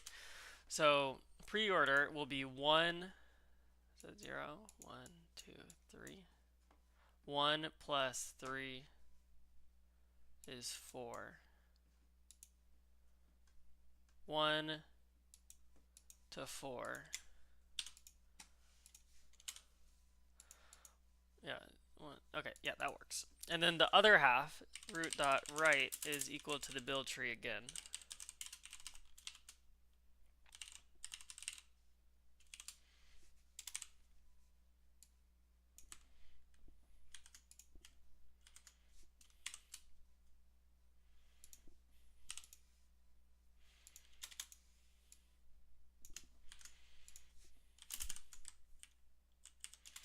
So this is how we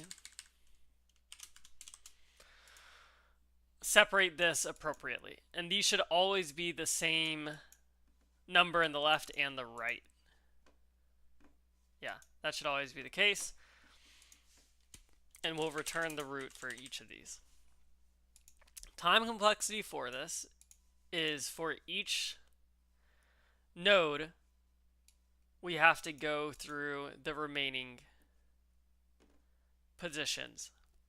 And most of the time, it'll be half the positions.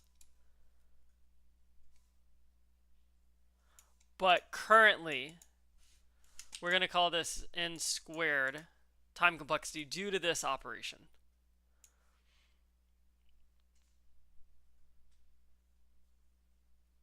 Due to this operation.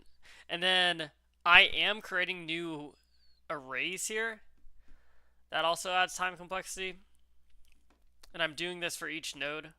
Yeah, time complexity we're going to call n squared. We have our call stack, which will be O of n. Space complexity. So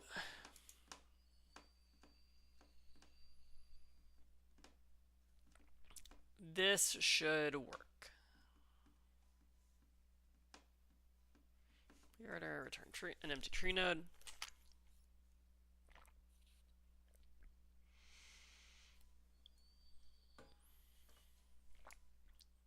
I'm going to actually just return none.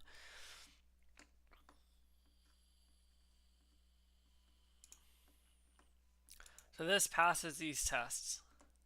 It's inefficient because of this. So how can I improve? This is the breaking point. This is the part where we're getting hurt because I don't know how to find this new index, right? So how do I get this index value? So let's look. Because that is the most important part of this. And we can, I'm sure there's a calculation that we can do to get this. So what is it? What is it? Because that's going to be very important to being able to make this more efficient. Because logically we are there. So given this position, how do I know that the cutoff for in order is right here?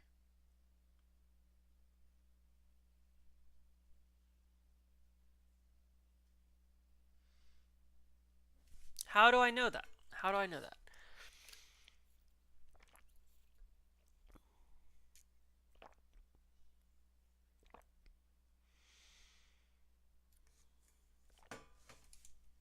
we could call a helper function to get the indexes of all of these roots initially. So like if we did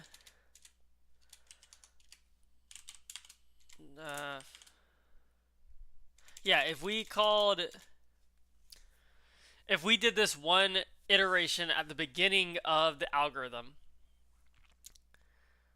and just mapped, let's say, the in order position, so this would be to 3, we could easily just look in the dictionary for this value and get that. Okay, so that's one option. That would make this time complexity O of n. I'm not really counting this operation here, but we probably should. I mean, sometimes it's basically nothing. Other times it could be a lot. How are we told how many numbers? Yeah, we're told the maximum values is 3,000. It's not a crazy amount, and half the time it'll be less than 1,000. Just know that when we're doing this operation, it does cost some time, and because we're making a new array with these values.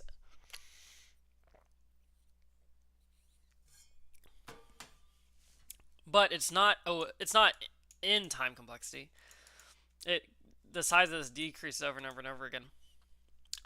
O of n time complexity would be the big O time complexity if I can remove this. So let's put this all into a DFS function. Let's call def DFS. We're going to have pre and no. Okay? And we're going to just have this be the function.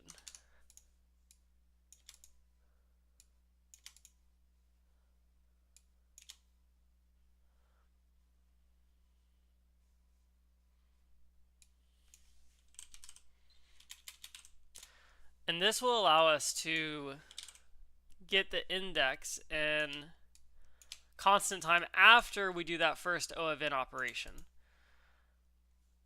Still not perfect, right? Like we could improve on this. So we can say index map is equal to this. And then where for I and num and enumerate in order, we would say we're looking for a number. Num is our key, and index is the value. This would be our index map, and basically what we would get is just this.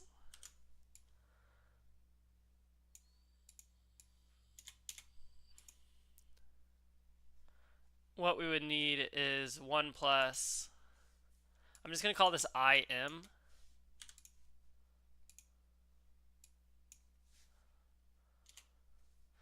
IM pre 0.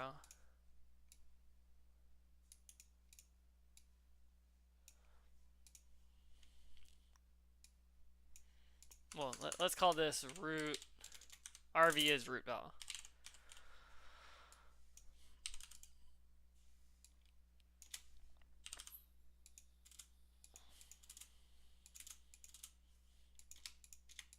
So this should significantly reduce the time complexity. I feel like there's got to be a better way to do this though. And then what we would call it, we would return DFS with pre-order in order.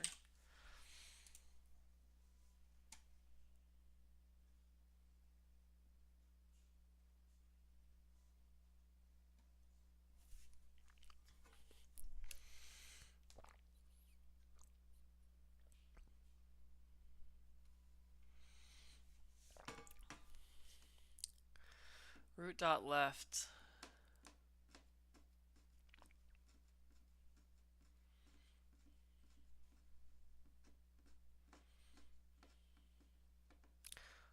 What is different here. Yeah, so the right is 1 plus the index.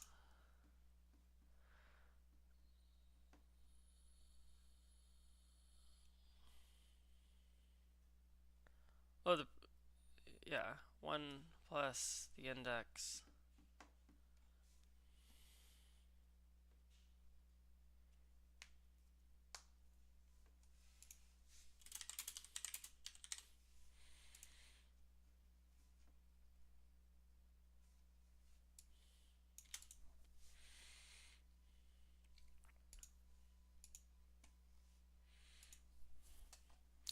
But there was not, yeah, so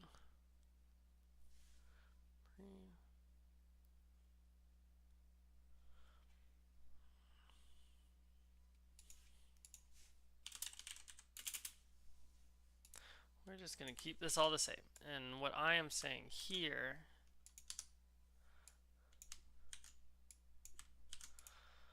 index is equal to index map of the pre-order. Okay, so it's just some ordering thing. So this is still not good enough. Interesting. Also, this is a problem because I am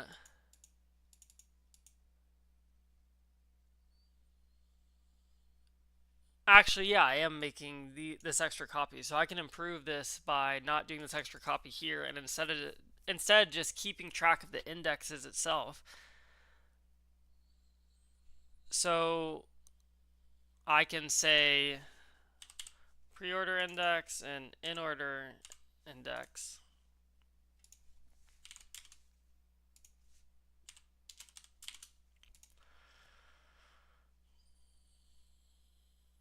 Yeah, so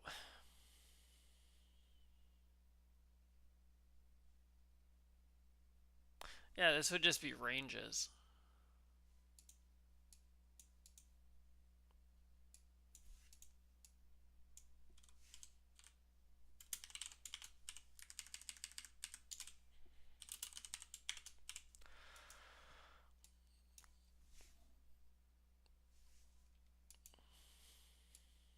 So the index map would be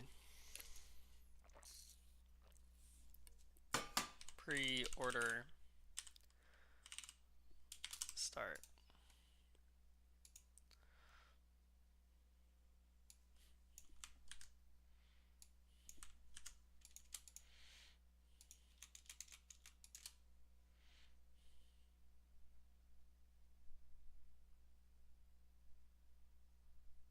Oh wait, no, shoot.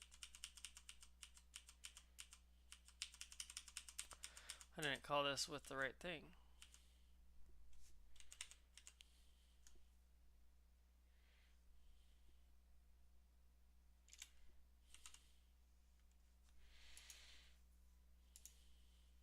Yeah, but we want this to be DFS.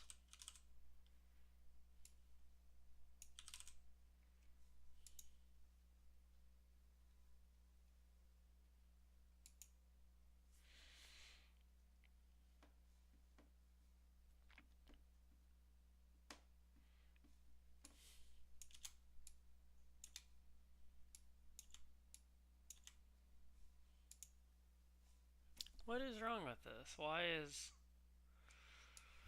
Oh, shoot.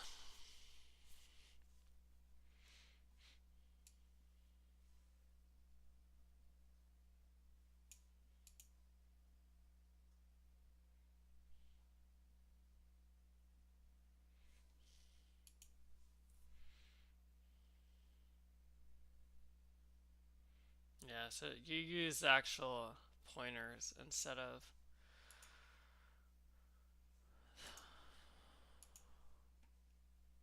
Okay, yeah, no, so I'm on the right track. But let's do this with the valid pointers. And we would just call this left, right, for specifically pre-order. If not, if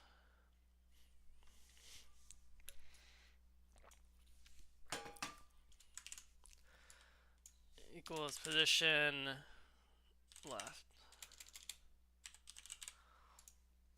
and then root is equal to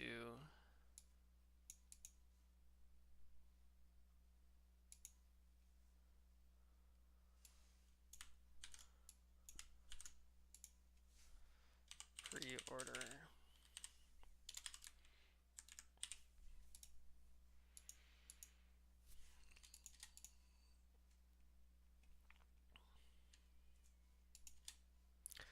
So for depth first search, we have this pre-order position and we have the index, and we just want to call it with the new positions, right? So because we're going, basically what I'm saying is we are only keeping track of this pre-order position.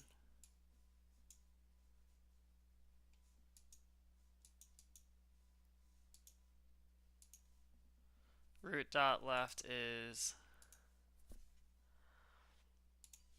left plus 1 all the way to right. Oh, no, left plus 1 all the way to left plus index, right? Because, like, let's say index is 3. 0, 1, 2, 3. We have left plus 1. Left plus 3. Yeah.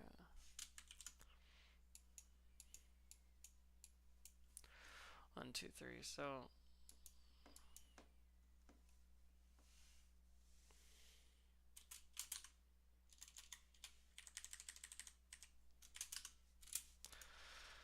and then the right would be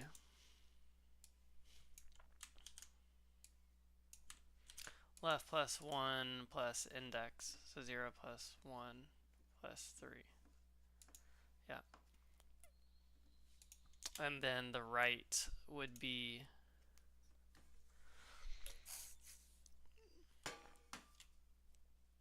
index plus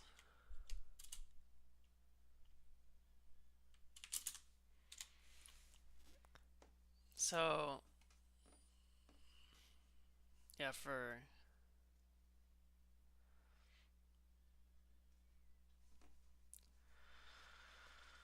so it would be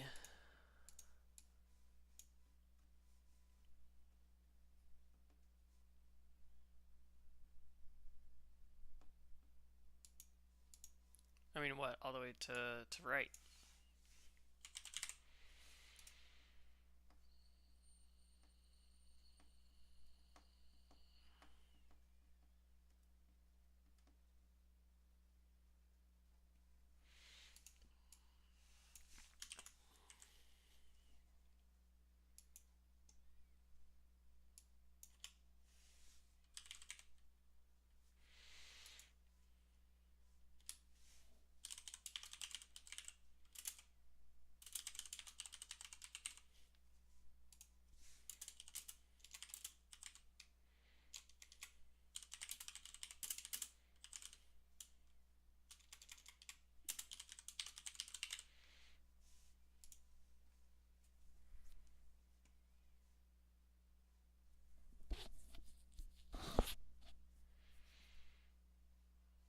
And then this should just be 0 and max length minus 1.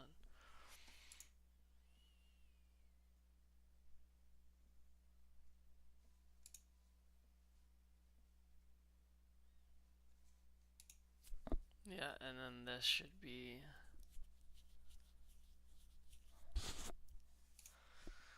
pre-order.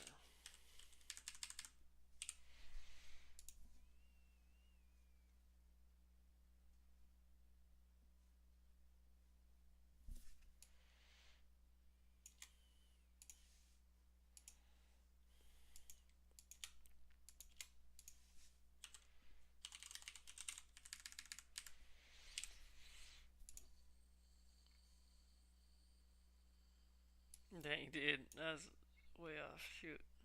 How does that even happen? Index.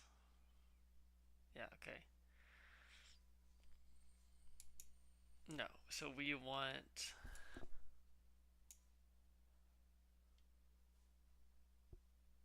we want the pre-order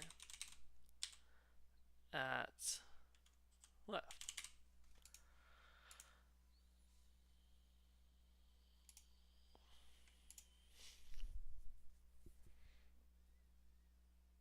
Close. So we're getting close.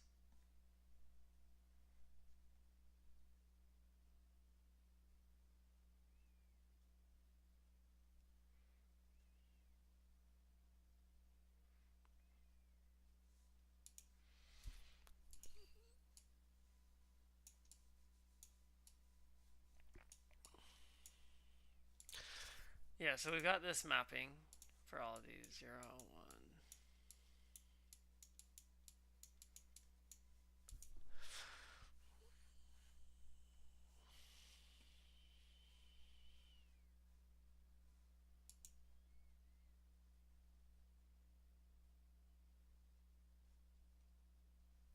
If right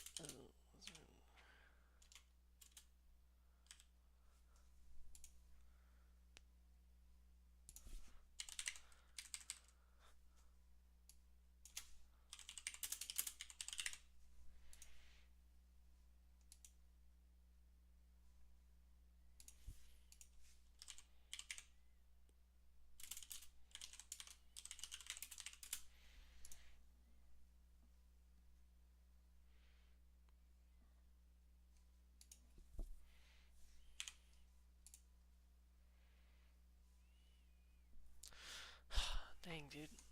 So I'm struggling with this. But logic, conceptually, I know I'm there. It's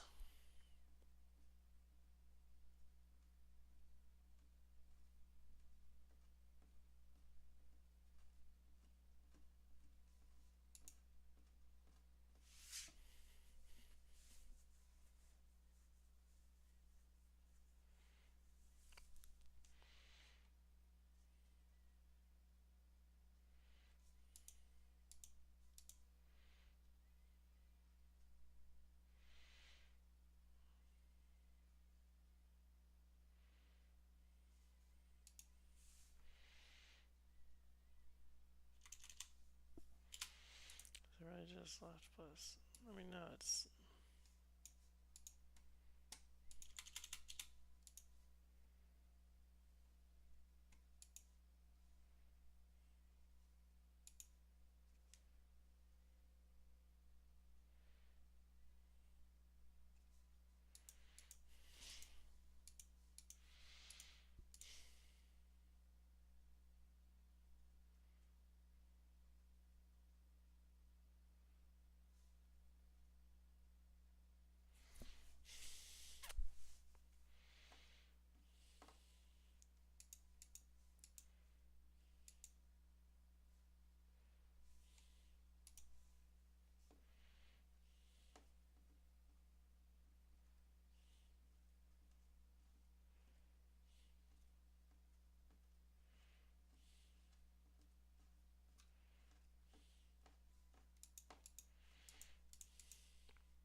so what they're saying is I'm not properly tracking the index.